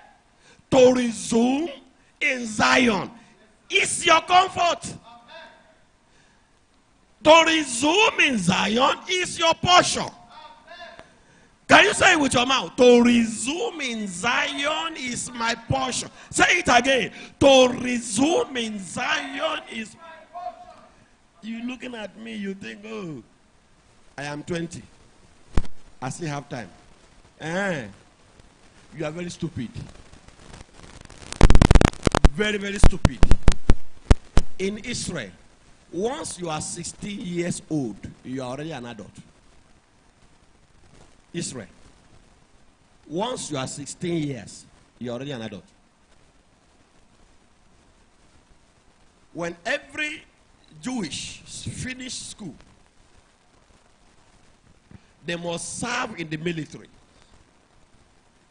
And some of them that will be in the military permanent, especially those ones that will be in the sensitive area in the military.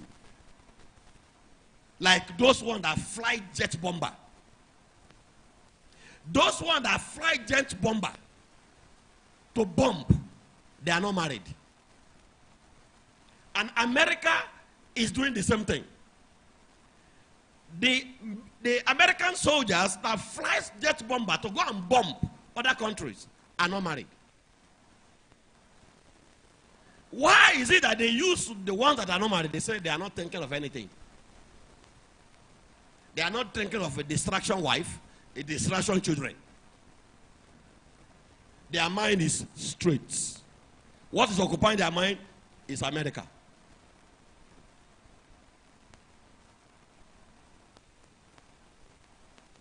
And those ones that are in Israel, what is occupying their mind is Israel. Don't mess around with Israel, otherwise they will mess you. They will mess with you if you mess with Israel. That is the only thing they are thinking about. Israel is their father. Israel is their mother. Israel is their wife. Israel is their son. Israel is their daughter. Don't mess with Israel. If you mess with Israel, they will mess with you real good. And you know what? They don't allow them to stay too long. Especially those ones in the sensitive area of the military. They are very young. You see some funny things who are in the Israeli army. Funny thing. You see a soldier that will hang a gun and the gun will be dragging ground. Don't mess with that. The gun is taller than him. But don't mess with him. You will see action. I mean, you will hang at the ground. I mean, automatic rifle will hang it and the gun will be touching ground. Don't mess with him. Because there's no distraction. Everything he needs in this world, Israel is providing it for him. So he doesn't have any problem. Once Israel said there is what? War? That's what I've been waiting for. The machine, they taught him how to manipulate over the year. He doesn't know where to use it. The time to use it has now come. Where are we going this time around? That's what he will be asking.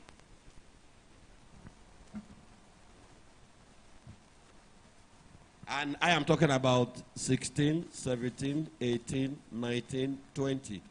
By the time you are 25, you are old. Because by then they will not think, oh, you'll be thinking about marriage. They will remove you from that department and put you in another one.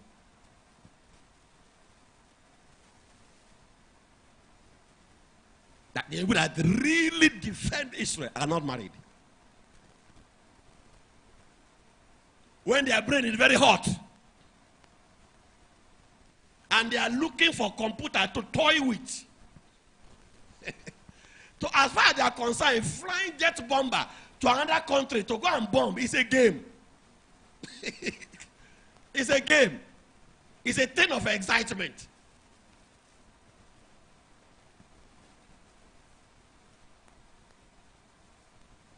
Okay.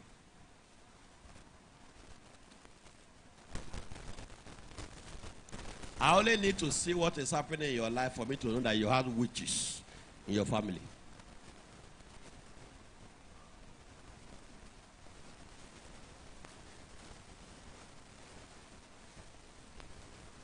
%100% of the human beings I have ever known from the time I got converted in Christianity, even in the Holy Ghost, 100% of all of you that I know, witches are involved in your matter. But my problem is, you are not aware. And you are so unserious. You are playing joker with your life. And so, since you are so insensitive with your own life, you are playing joker. Since you are an irresponsible person, you are playing joker with the life of your children in case you are going to have one. In case they won't quench you early. You are playing joker with the life of your children.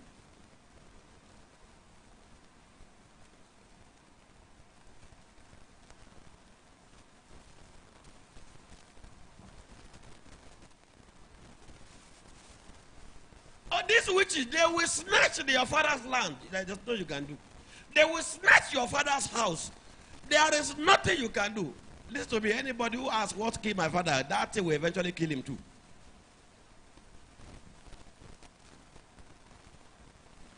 When something overpower your father, you are the next. If something is able to overpower your mother, then you are the next. You just know that you are the next. At the time your father is dying, he did not die a happy man. I don't need to be there. I know. The time your mother is dying, he did not die a happy woman. The thing that killed them was going to kill you. The thing that useless your mother, up to what you can see now, that useless your mother, and you are now blaming your father, that your father has not achieved anything. We are watching you too. Your father have not achieved anything, Abi. We are watching you too.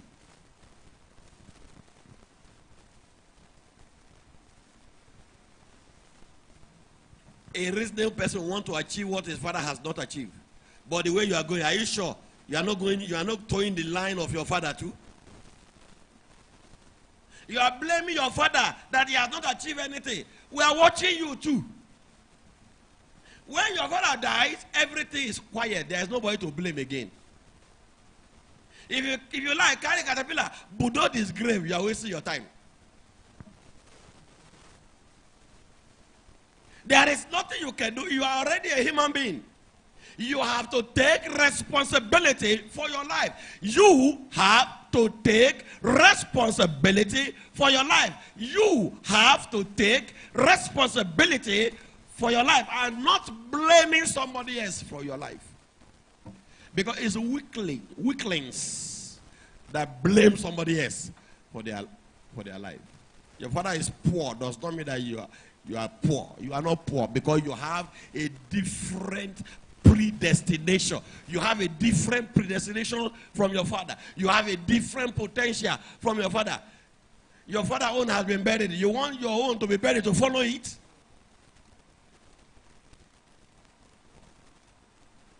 So you sit up and let your Father in heaven locate you in the right place so that you can learn the right thing that will make you to become what your Father cannot be.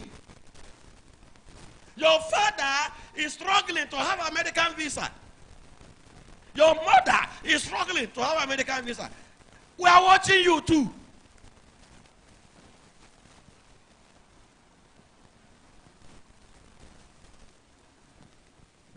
For me, since your father cannot enter America very well, you should enter America from begging from them. Enter America with begging. They will be begging you to come. They will be begging you to come.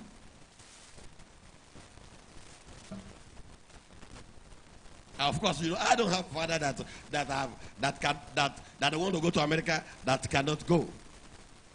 As I am talking to you, America are begging me.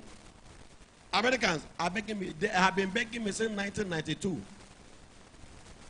They feel, oh, anything that is good should be in America.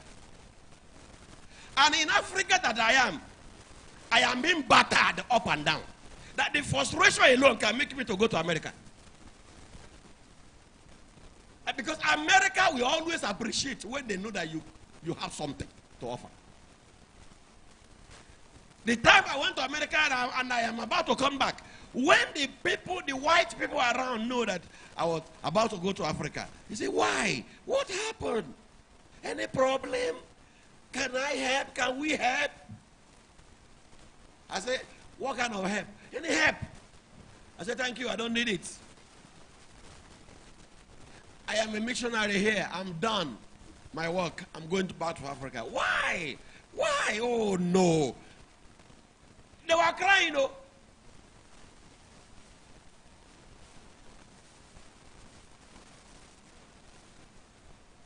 Oh, no. Do you want us to do something? Can we write for you? Can we? Tell us what you want. What do you want us to do? I said, nothing. Thank you. Okay, when are you coming back? I said, I don't know. Oh, no.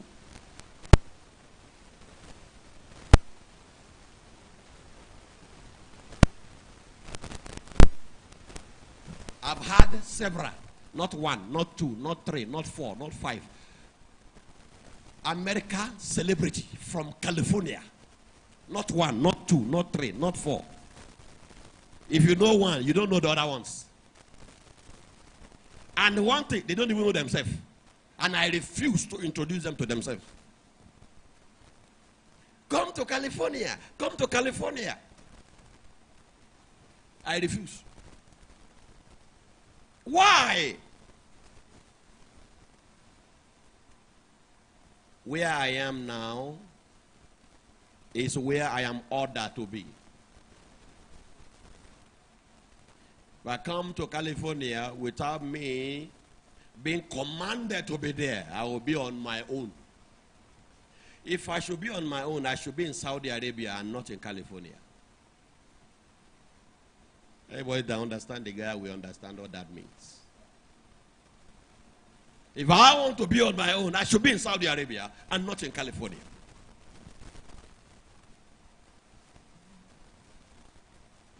And for me, I prefer Saudi Arabia than California.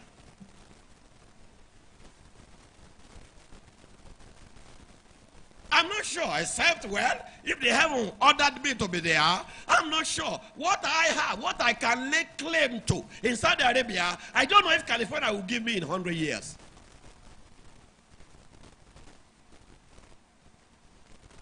Well, yes, I may be comfortable if I am if I agree to be in California. They have the American celebrities. I mean, those people you watch on TV, they have not agreed to act Greatest Encounter as a film. They have called me several times to come so that we enter into MOU on how to share the profit. I even tried to put some of them off some time ago. I said, you want to act in the Greatest Encounter as a film? Yes. I said, where will I get the money from? He said, no, no, no, don't worry, don't worry. We don't need money. What we need is you. Just agree with us. Because your story is a true story. And when a film is acted and they see some international known faces, which they have already gathered, they have already contacted somebody who is black and popular that will act as Degaya.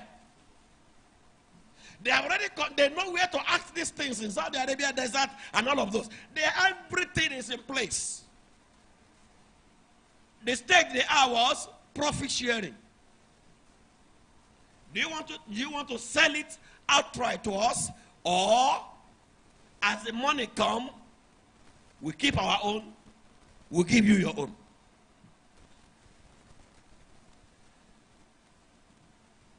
Some of them I say no outright. And some of them, right now, I say, I'm thinking about it. And some of them, some have lasted up to 5 years now. I'm still thinking. Have you not finished thinking? I'm still thinking. When they ask me that and they are tired, they will day their day. I will day my day.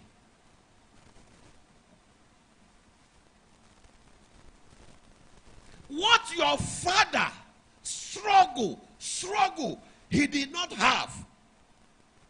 Are you sure you have not entered that shoe now?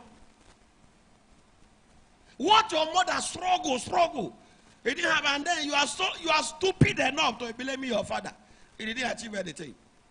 You don't clash your predestination with another person's predestination. You do not clash your own potential with your father's potential. You have a different potential. Your father have a different potential. Your father have a different predestination. You have a different predestination.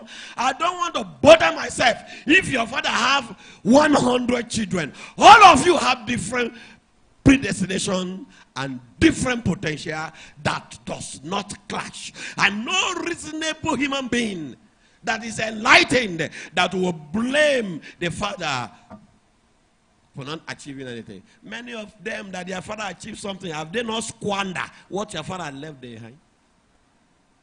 When you are allowed to spend what you did not work for, you will squander it. Because it will not pain you. When you are squandering it, it won't pain you. It is somebody else's sweat. And after you finish squandering like prodigal son, and you want to return to the father, only for you to know that the father has entered grave, then your eye will clear. What I'm saying to you right now, the thing that is wasting people in your family, that made the situation of your lives to be what it is right now. Are you sure you have not stepped into that shoe? The thing that wasted your father, the thing that is wasting your mother right now. Are you sure you have not stepped into that shoe? Or what are you doing to improve yourself? To know what your mother did not do, so that you can do what your mother cannot do. Because you must know what your mother did not know, so as to do what your mother cannot do. Because if you don't know what your mother did not know, you will waste like your mother. It's as simple as that.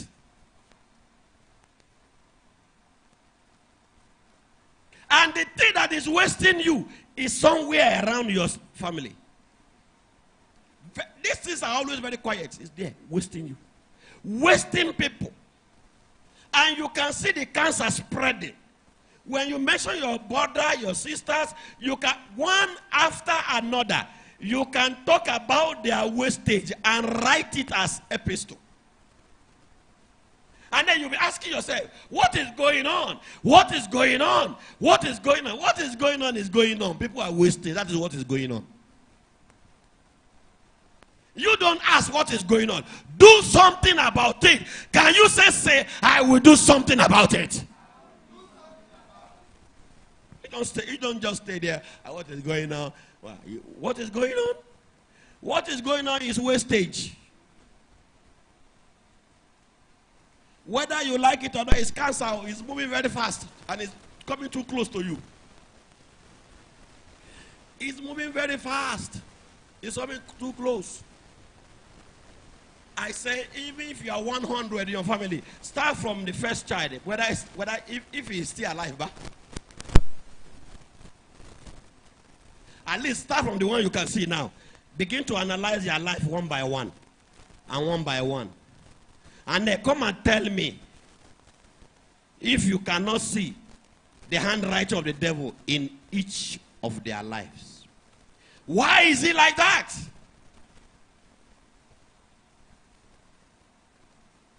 I know that things are not well. And I am here sweating to make sure things are well. And now listen to me. If I am going to make things to be well for you, I will do it the way I was commanded to do it. I'm not going to do it your own way.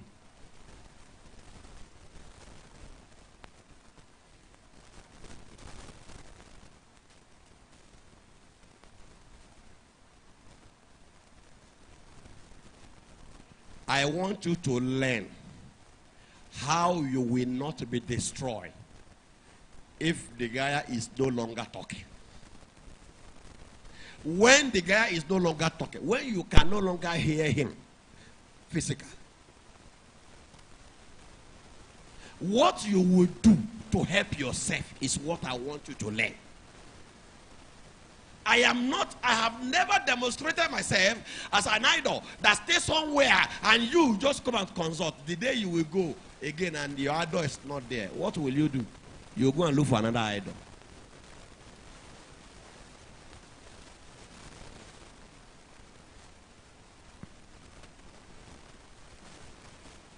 Is that not what they have done to TB Joshua now?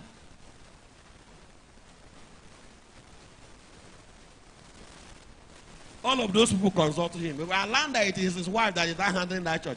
All of those white people that are coming from Philippines, from Europe, from America, will they go and be consulting his wife? No, sir. You don't need to tell me. I know. Go and find out. They are no longer coming. They are looking for another prophet. They are not going to be the first to. I have just read it to you in 1 Samuel 28 right now. Samuel was dead. And Saul is looking for who will talk to him. The way Samuel used to do it. No dream, no Urim, no prophet. So that means apart from Samuel, there should be some other prophet that should be able to talk to Samuel, to talk to Saul. But then all the prophets decide to be quiet. Even if Saul consult them, they say we are not talking.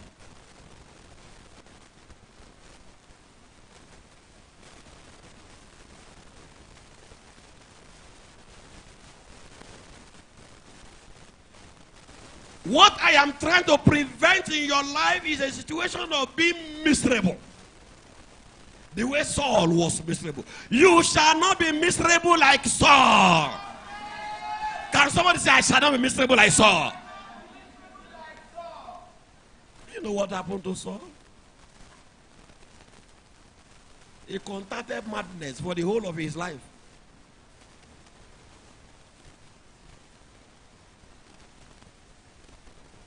At the end of the day, it was the person he hated, the employee, to come and be playing for him so that his madness will be coming down.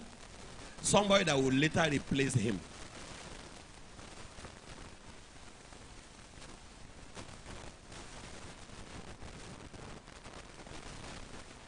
Some of those witches in your family that they have captured you now, they'll come to you. Hey, you know I'm my brother.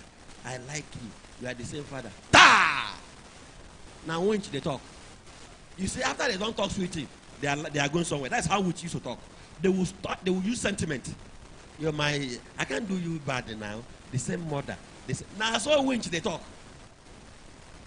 they want to establish the relationship between you and them so that you will relax and they will catch you. The same father, the same mother with me and you. Can't do you bad now. You see this, before you know, they will end it up with something that You ask yourself, what is this one coming? Where is this one coming from now? And some of you, you are so weak, you can't refuse and say, it's my sister now. Your sister cannot be a winch, Abi.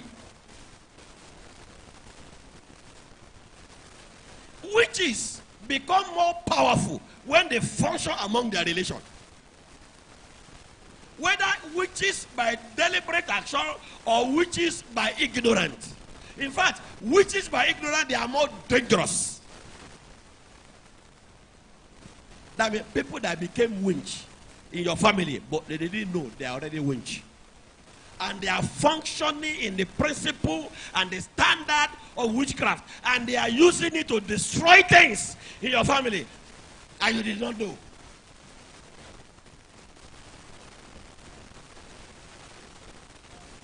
There are two things that you should expect.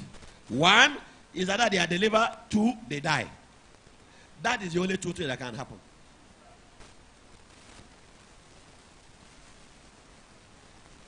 As for deliverance, very tough. As for death, that is sure. For death, for them to die, I can do something about that one.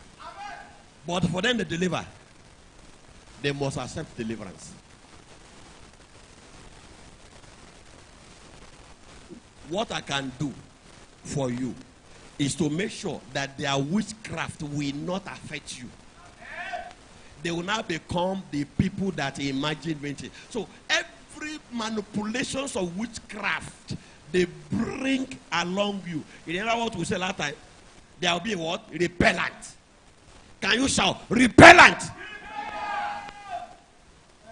And see, no matter how sugar-coated, oh, the same father, we are the same intestine with you, I know. But that does not mean you will catch me. Say what you want to say. I want to go out. Yes. The same father, yes. At the end of the day, they want to push you to do what is wrong. Something that at the end of the day, you will not be able to forgive yourself. And you will not realize to tell yourself, oh, is that how to become the same father, the same mother? You want to push me to do what is wrong. You are a winch. Many of you are not strong enough to tell them like that.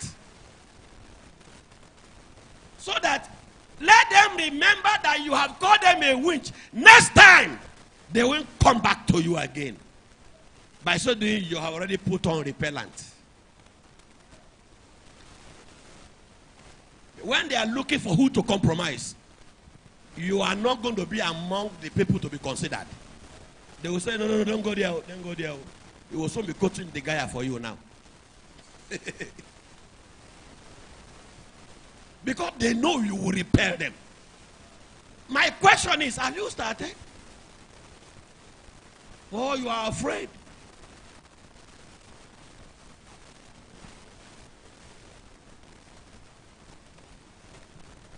I told some people sometime ago to throw some people out of the church. You mean you are in the Holy Ghost stand? You are still accusing people that it is their witchcraft in the Holy Ghost stand? My friend, shut up your mouth. You are the winch. If you are focused, you will not see a winch. If you are focused, you will not see a winch. Winch will always come to tell you what they should not tell you. They will come to you and running their mouth against holy things. And they want you to give in.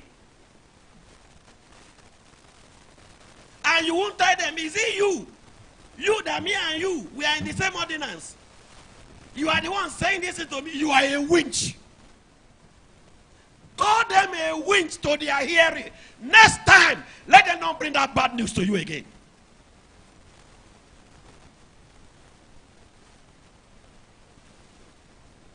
They will come and bewitch you now. Leave Holy Ghost stand. Even when there's no reason. And you ask them, leave Holy Ghost stand to where?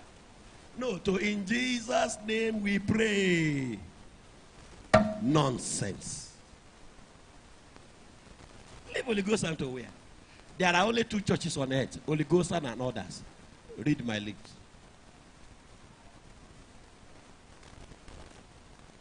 Leave Holy Ghost and where?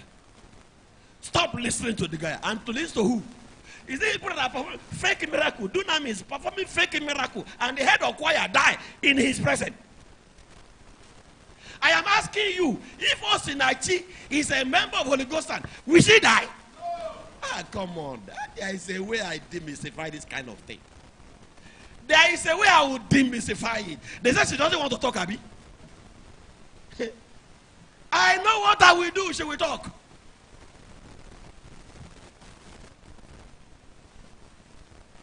And the matter will not deteriorate to this thing. And he said dunamis. He's showing fake wheelchair. He's showing clutches. Deceiving people. And you cannot save your head choir. Churches and witches.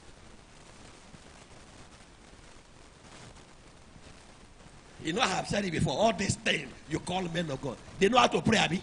They know my name. There is only one Degaya on earth. Excuse me, you know how to pray?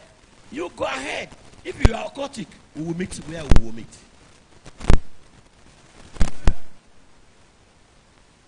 If you are occultic, better for me. You know me very well. If it's prayer, I'm waiting for your prayer to work. If your prayer did not work, kneel down. Come on your kneel. Come and learn from the guy. And I can throw you away with your kneel, though. Your kneel will not move me. Because I'm not moved by sentiment. Look at the way said that girl now. Somebody asked me there some days ago, hey, Bishop, what can you say? Every bad thing, they'll come and meet me. What am I saying? What are you saying about this thing? You see, this girl that just died, she has not been buried though, but some people are already posting it in their YouTube, her burial, and they will show another burial. I say, if by what you are telling me now, it actually happened. I said, do you know what you have just told me now?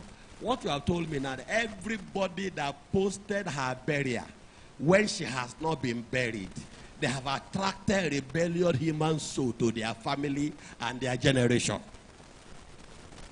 That the thing that happened to her will begin to happen to their family. Even when she is being buried, really good.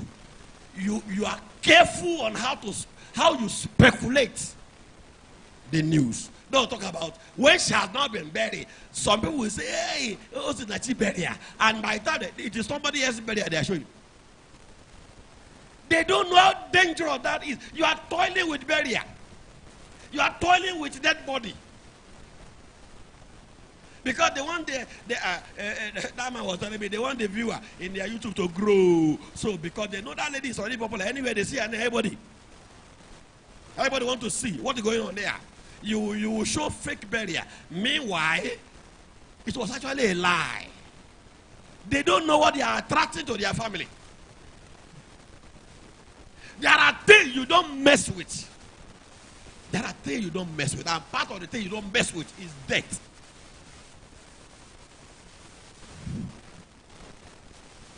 My problem with you right now, is some of those witches in your family, they have already made you an ignorant witch.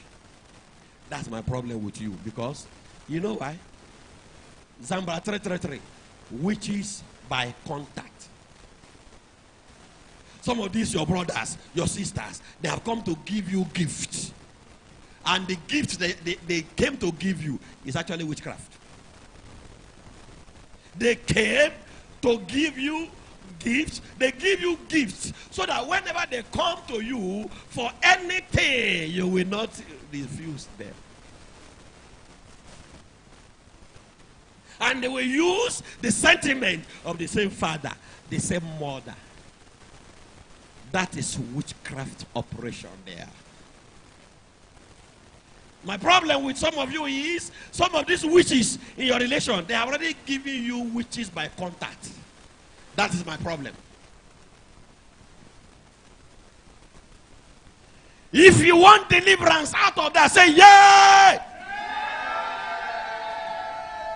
By my word, every witchcraft I contact, you got from any of your relation, here and now, immediately, without delay, I'll deliver you from it.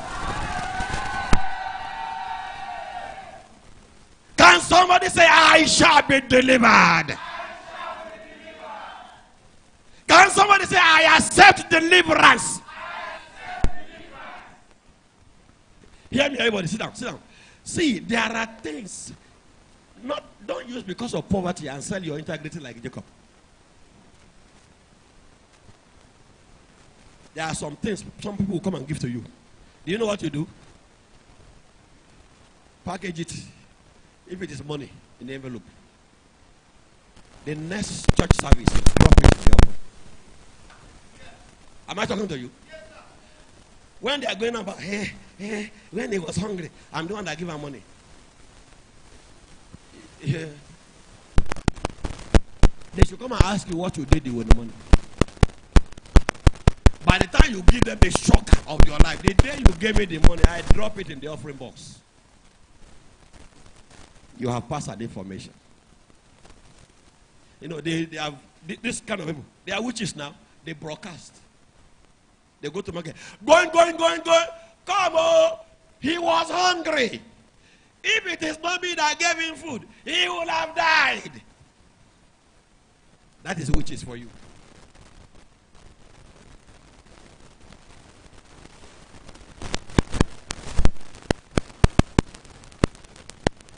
Even the Messiah, do you know what he said? He said, when you are giving arm, don't let your left hand to know what your right hand is doing.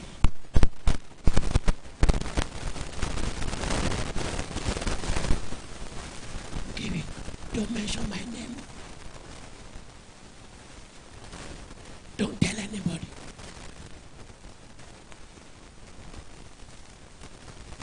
Even that one, you suspect it.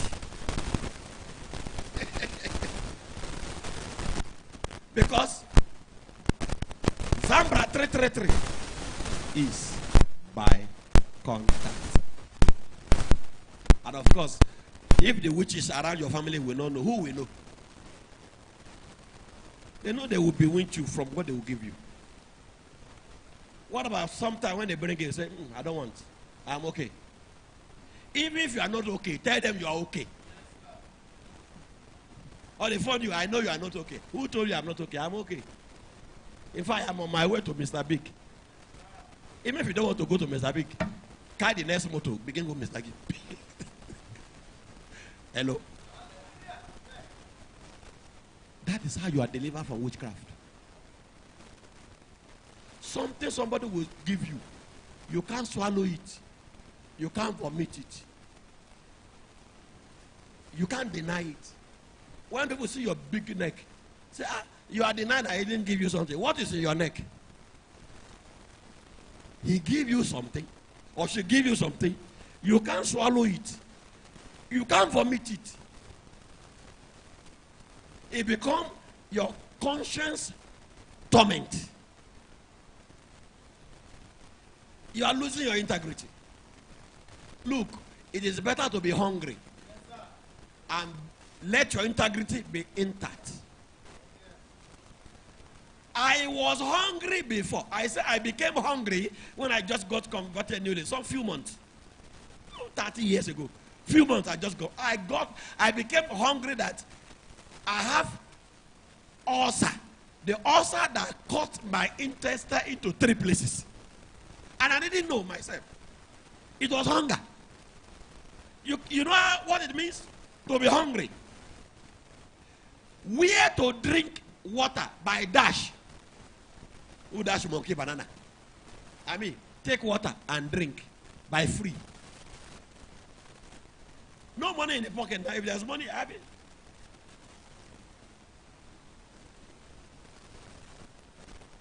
That is when I learned survival from poverty. Survival from poverty, you buy 10 naira gari, pour in the pocket, add it with granite, mix it together inside pocket. As you are going,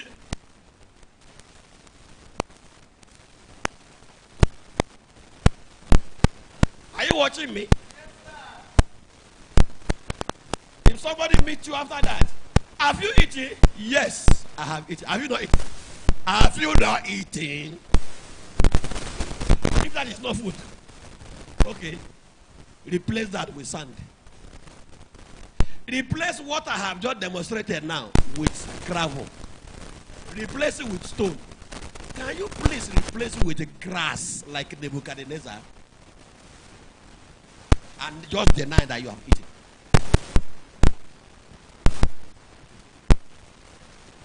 Something will always position something that will ridicule you somewhere. Have you eaten? I am okay. Let your father make you survive poverty by his own design.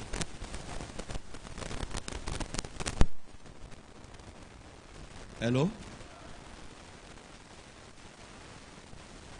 There are people who want to help you now. They don't care your name. I have met people like that before. So many places in this world. They help. They are finished, they help. Excuse me. What is your name? Don't bother. They don't even want you to know their name.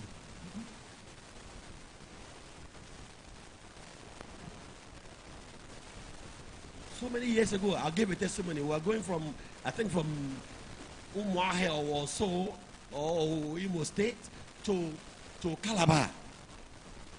You know, Calabar, long, lonely road those days. Their road used to be very nice those days. I don't know what it is right now. Long, Calabar, far. You would think you are going to Cameroon. We got to a lonely road. I think it was program. I was going for a program. And then, in one lonely road like that, lonely place, the motor stopped. We were going for a program, and then we look everywhere. It was bush everywhere. And the driver came. The motor they used to come and pick me for program. The driver, after checking everything, he came back and opened the bonnet and came back and said, "Bye, man of God, we have to be patient a little bit. The fan belt of this motor has caught." And every driver knows what that means. You can't travel too much for long distance if the fan belt of a vehicle caught. So it's either they will go to their buy place to buy the fan belt, and you know fan belt has number. That's number. And so the fan belt of some vehicles are not common. I say fan belt. I look around. I said, nothing told me that I'm going to be stranded on the way. I was only told, go for the program. I was not told that the motor will stop on the way. I just came out. I said, open this door. He opened the door. I came out. I opened the door. They opened the car. I came out to the front of the car. I look front. I turn back. I look back. And I just rested my back like this to the car. Then all of a sudden, can you say all of a sudden? Say all of a sudden. Say all of a sudden 4 times. 1, 2, 3. Number 4. All of a sudden, a small boy ran out of the bush. A small boy. Maybe 8 years or 10 years, small boy. Ran out of the bush. I mean, tell your neighbor, bush. Ran out of the bush with a stick and something round in it. He was just doing like this. A boy. He was just doing like this. And he was running towards where our car was standing. He was just doing like this. And when he got to where we were standing, he dropped the thing and was doing like this. And he was just going. So the pastor that carried me, he was just looking at the boy. So that pastor that did a nyash like this, he was looking at the boy. I just said, I said, stop looking at the boy. Take that fan belt and put. He said, Pastor, fan belt? I said, take that farm belt and put it in this car. Let's get her from here. If you see the way he dived. I mean, dive.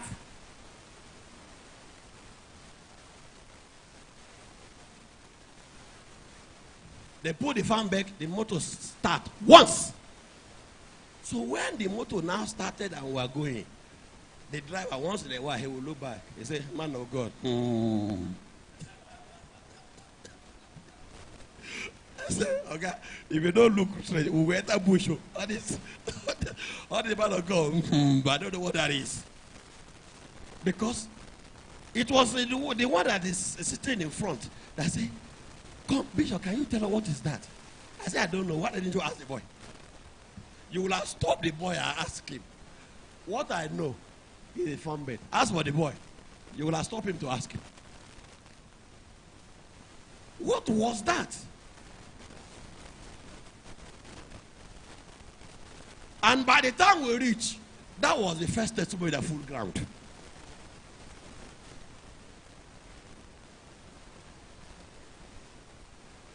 Let your father get you to a level whereby instead of you to go and beg your enemy, let there be divine provision.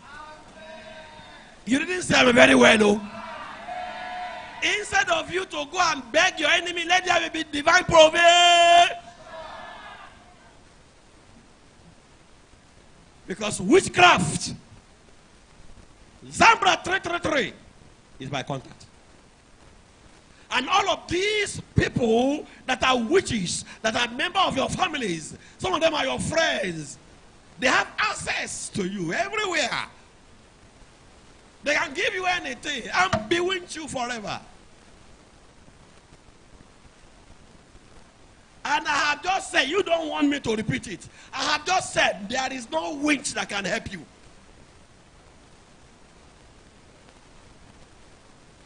Any help a witch give you is for a ridicule.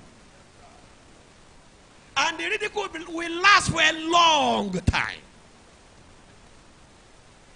But every good and perfect gift is from above, coming down from Father of light, with whom there is no variableness, neither shadow of turning. With whom there is no variableness, neither shadow of turning. With whom there is no variableness, neither shadow of turning. There are a lot of human beings who are witches and are giving you something in your family. They catch you and catch your conscience. So any bad thing they approach you with, they want you to swallow it. So that everything in the family will be wrong, as it is already wrong. I want the heaven to make you a standout. Heaven make me a standout from nothing. I didn't say you should say it to. I've only said it to myself. Heaven make me a standout from nothing. I am bold now everywhere to say who I am now. I did not get the money from Saudi Arabia. I did not get the money from Muslim. I did not get the money from Islam. I am who I am because the heaven has made in me who I am. But I have every opportunity to have raw cash, millions of dollars, just like that. But which conscience will I put that? Which conscience am I going to put that? But now, my conscience is clear. I can rebuke, bombard, counterbalance anybody that come around me. Because my conscience is clear. My conscience, I don't dupe anybody. I have not duped anybody. I don't usurp anybody. I have not manipulated anybody. But you know what?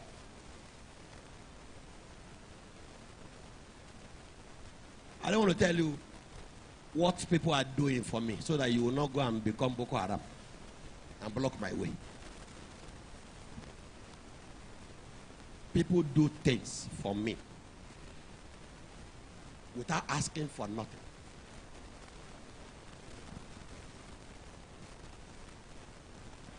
From all over the world. There is nowhere in this world that I'm going to stay. I will be frustrated. Nowhere.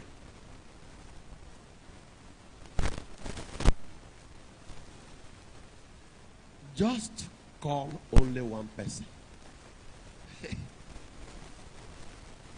What do you want? Is it money? How do you want it? In euro, in dollar, in pounds, and which account? Forget the remaining one.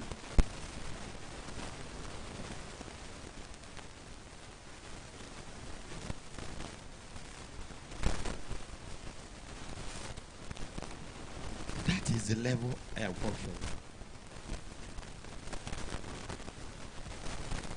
I want you to make it in such a way that you will be clean and neat in your predestination. So that nobody will say, I am responsible.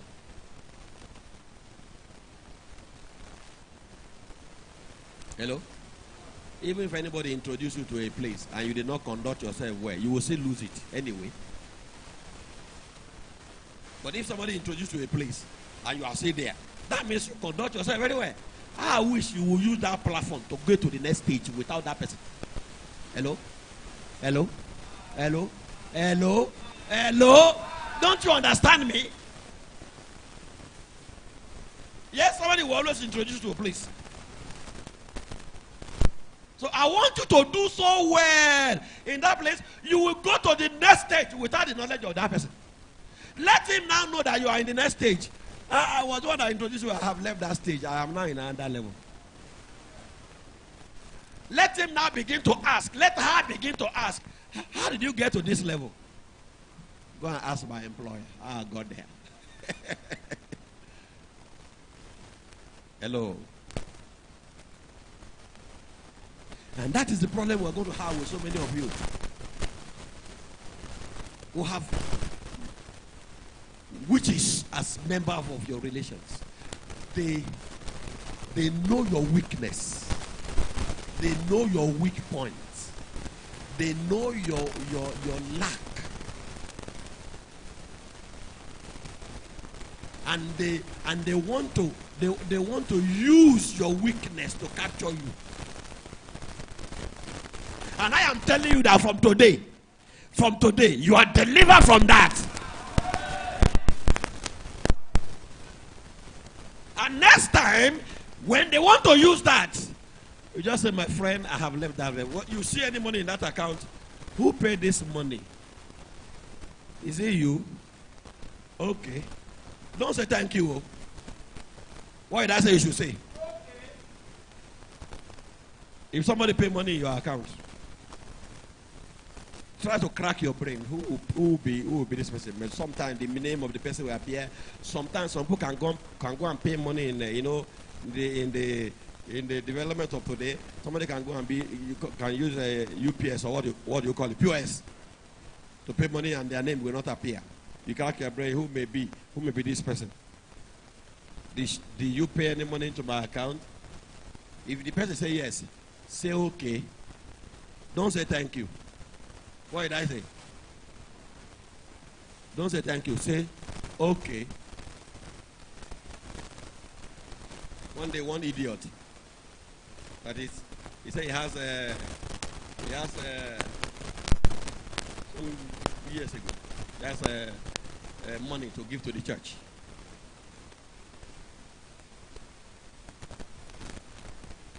I say, okay, you have money to give to the church. Why are you telling me? Go and give it to the church.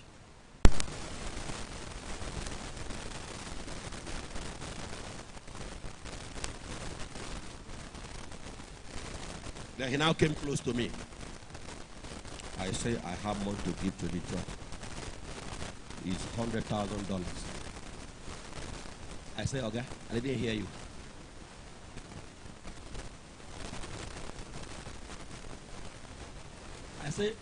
I say, I have money to give to the church. As he was talking to me, in eye would they go like this. You know when somebody else was here? It's $100,000.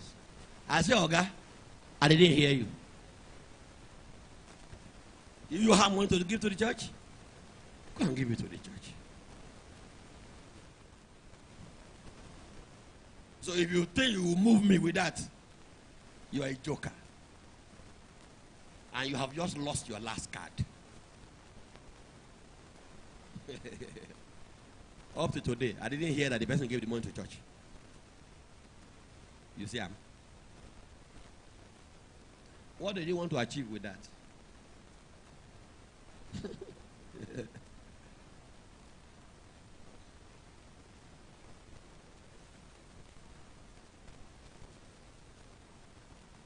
These are the kind of people that will come tomorrow. They want me to do what I must not do. And I cannot say no. I better remain in my level, not in poverty. I am not in poverty. And I can never be in poverty.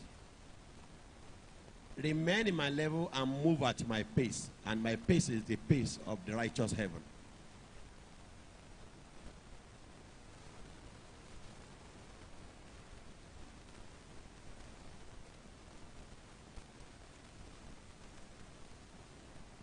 Because you have not practiced it. You are not used to it. It looks as if what I am saying is strange. I didn't tell you there will be no suffering. That suffering will not last for a long time. Until the heavens stabilize you. Say, the heavens shall stabilize me. And as I'm already seeing some of you, the heaven is already stabilizing you. So avoid witchcraft by contact. Anybody asks you to come to his house? For what? Tell him I'm not coming. I want to come to your house. Don't come. And some of them, they are so possessed that even if you say don't come, they will still come. When you know you happen like that, immediately say I'm coming, lock up your door and get out. And off your phone. What did I say? And on it the following day.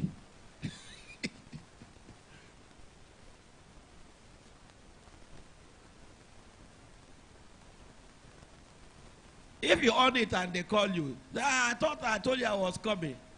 But I said, I told you don't come too.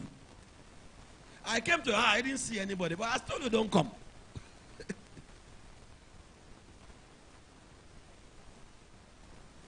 Your deliverance starts from every witchcraft when you begin to detach yourself from them.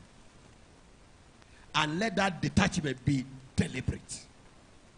Am I talking to you? And you know what? They will hear your fame. They will hear that you are making it without them. They shall hear I am making it without them. Say it with your mouth.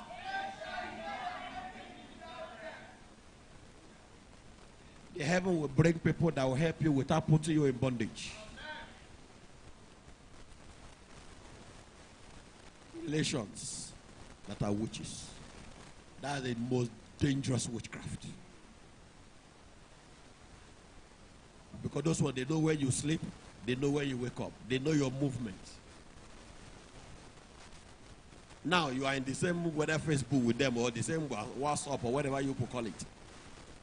They do all kinds of things to bewitch you. But you know what? If you have repellent, you are not afraid of them. They are the one that will be afraid of you. Am I talking to you? By the time you resist them one, resist them two, they will repel themselves and find their level. Am I talking to you? And that is how your Father in heaven will be repelling them out of your life. And let me tell you, any one of them that want to become dangerous, any one of them that want to become dangerous, and want to become like what is written in Psalm chapter 2. Why did the hidden range and they put imagine venting? Okay. Anyone that want to become dangerous. That's the only way I'm going to help you now. Anyone that will become dangerous. The only thing I will do is I will not make them to be sick. I will make them to die.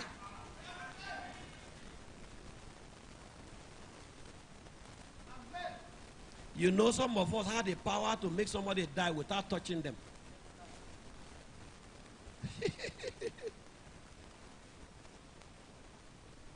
I show you mystery. If they mess with you, mess around you, they will die. And after they die, let their rebellious human spirit come and meet me. I will show them where to go.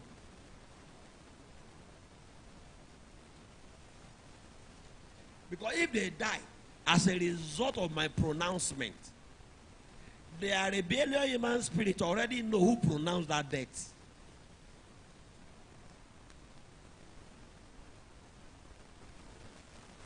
Once the pronouncement takes place as a result, once that death takes place as a result of my pronouncement, no rebellious human spirit or rebellious human soul will look for them, because they already know who pronounced that death.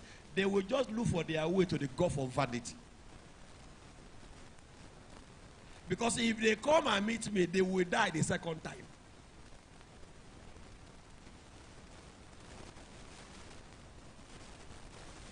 Am I talking to somebody?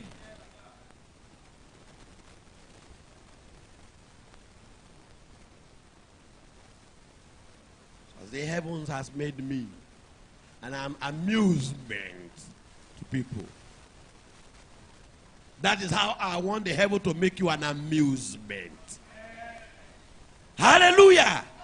I want the heaven to make you an amusement. Let them be surprised. How have you been making it? How are you surviving? What to concern them? They have their life. You have your life. If you keep asking them and asking them, they'll be avoiding you.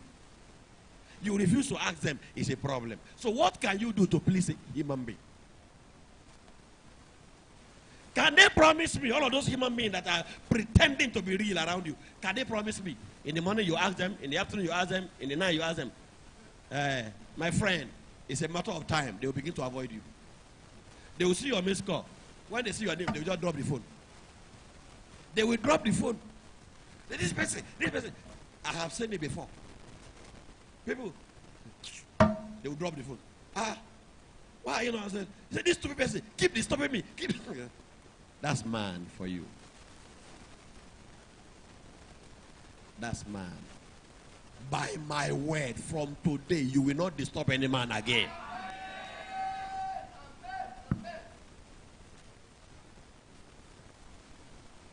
The thing that will make you to be disturbing people, those poverty and the lack, I remove it from your life. I say I remove it from your life.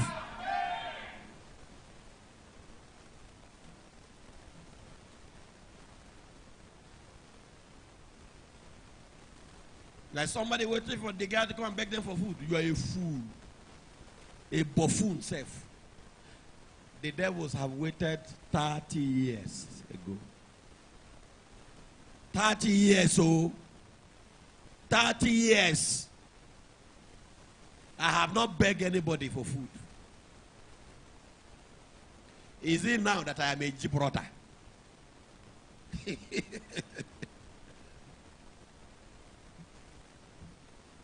Is it now that I'm on Sinai that cannot be moved? Is it now that I have climbed Zion, I am surviving in it?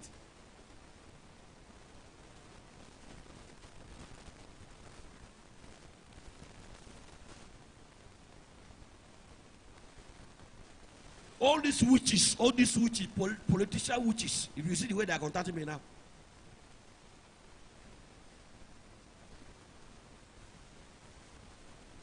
Anybody they send, I say, now you they send Abi.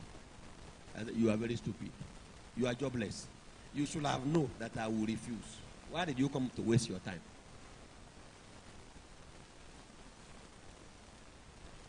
If you people like, let Winch become your next president. By the time I am tired of you people, I'll go to the next country. The Council of Divinity want me to go. Because when you talk and talk and talk, people don't listen. What was the divine instruction? He said, shake the dust of your shoe. I was in Kano when Kano riot happened. Even in the airport. That time I was a Muslim. Even right there in the airport. I saw Rehan Bonke He didn't shake the dust off his shoe because there was no time. He removed his shoe. He entered the plane barefooted. He dropped his shoe in the tarmac.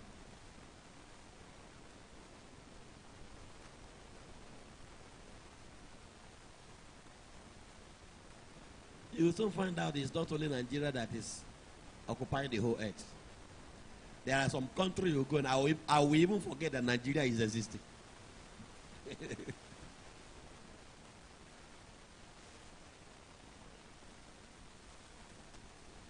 If you people like, go and vote for the next witch.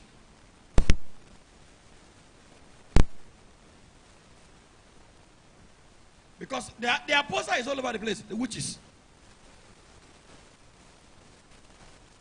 All of them will say, I am the one. I'm the right person. I am the best person. Ha. I hope this your next election will not be bloody. I just hope so. This one that all the termites, you know what termites can do now? They chop and over chop. Chop and spoil. They don't care what spoils.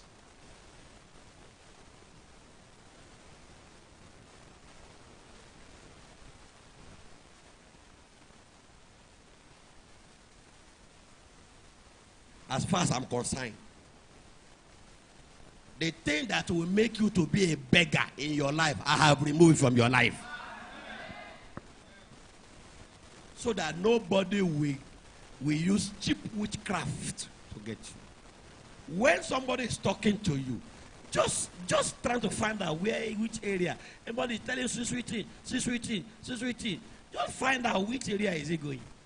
He's going somewhere. Wait for where he is going. If he refuses to reach where he wants to reach, he will reach one day. He has just postponed it.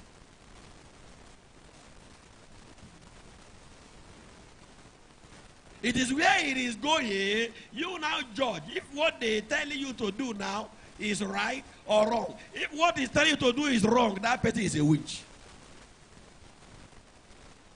Because everything about witchcraft is wrong thing.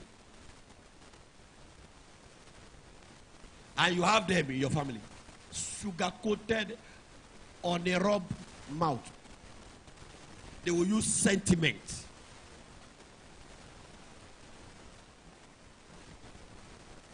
And put you permanently in bondage.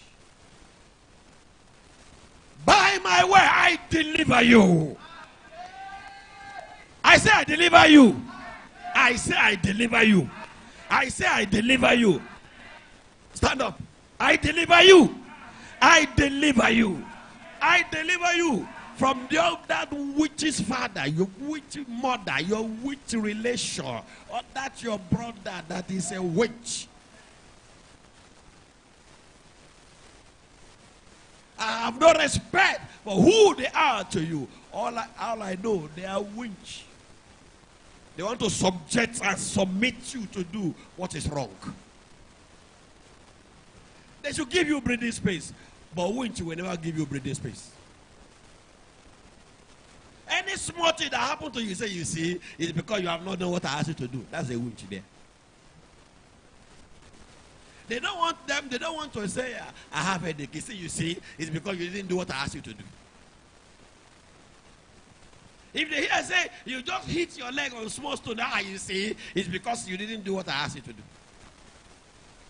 Most of you in the Holy Ghost, and that is why you make sure that nothing wrong happened to you. Because if something wrong happened to you, some people are already waiting.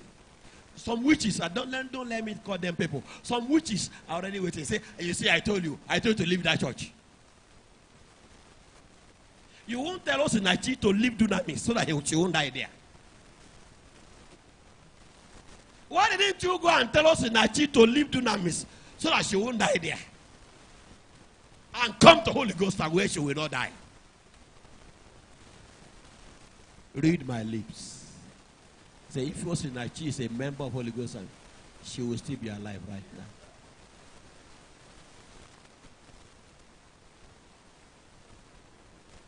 Now, she is aborted hope.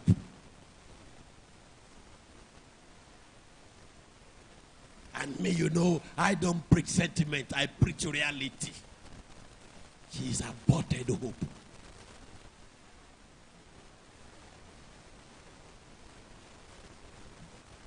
I wish this kind of human being find their way to reality place.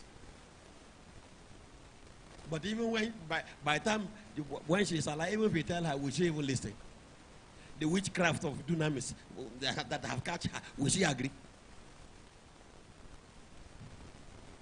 Even when she's alive, you tell her, will she agree? When they have choked her with invitation here, invitation there, invitation here, invitation there.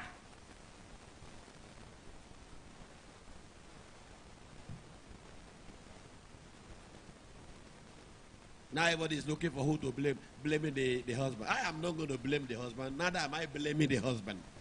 I won't blame until I hear. Because I'm not a one-sided person. Until I hear the man and hear the woman. But now, the person that should tell us something is dead.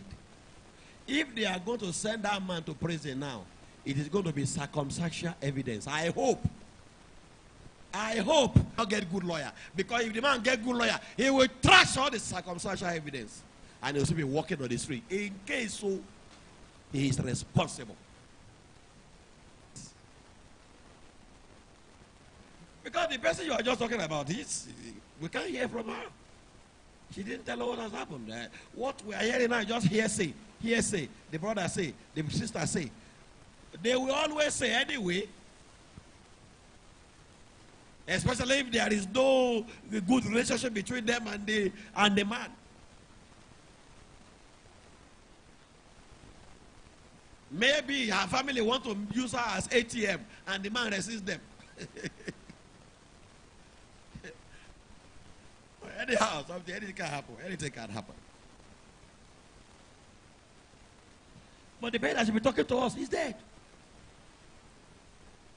Now, you see, before she died, that is when we should talk. Sister, what happened?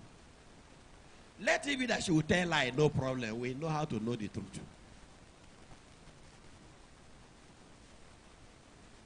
And my target is, let somebody know aborted hope. That's all. But some people, the hard way, the only way. I don't like this kind of hard way in your life. I don't want it to be repeated in your own life. I say it must not be repeated in your own life. All those witches that are in your relations, that are members of your relations, who are bewitching you, put you in bondage, and you are lasting too long in bondage. I deliver you from those bondages.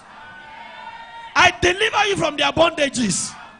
I deliver you from their sugar-coated mouth, from their deception, and their witchcraft.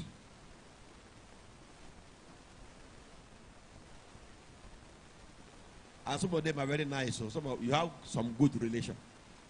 Some of them, anything you are doing and you are comfortable with it, they won't disturb you. You tell some of them that you are now Holy Ghost son, they will say, if that place is good for you, continue. That is how some of them will tell you. By so doing, those ones are not witches.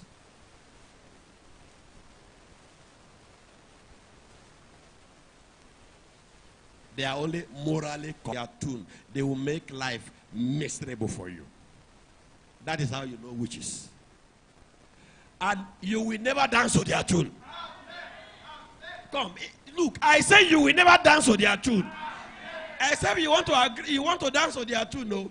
Because it is not enough for me to say you will never dance to their tune and deliver you from their manipulations, and later you will still go on to them.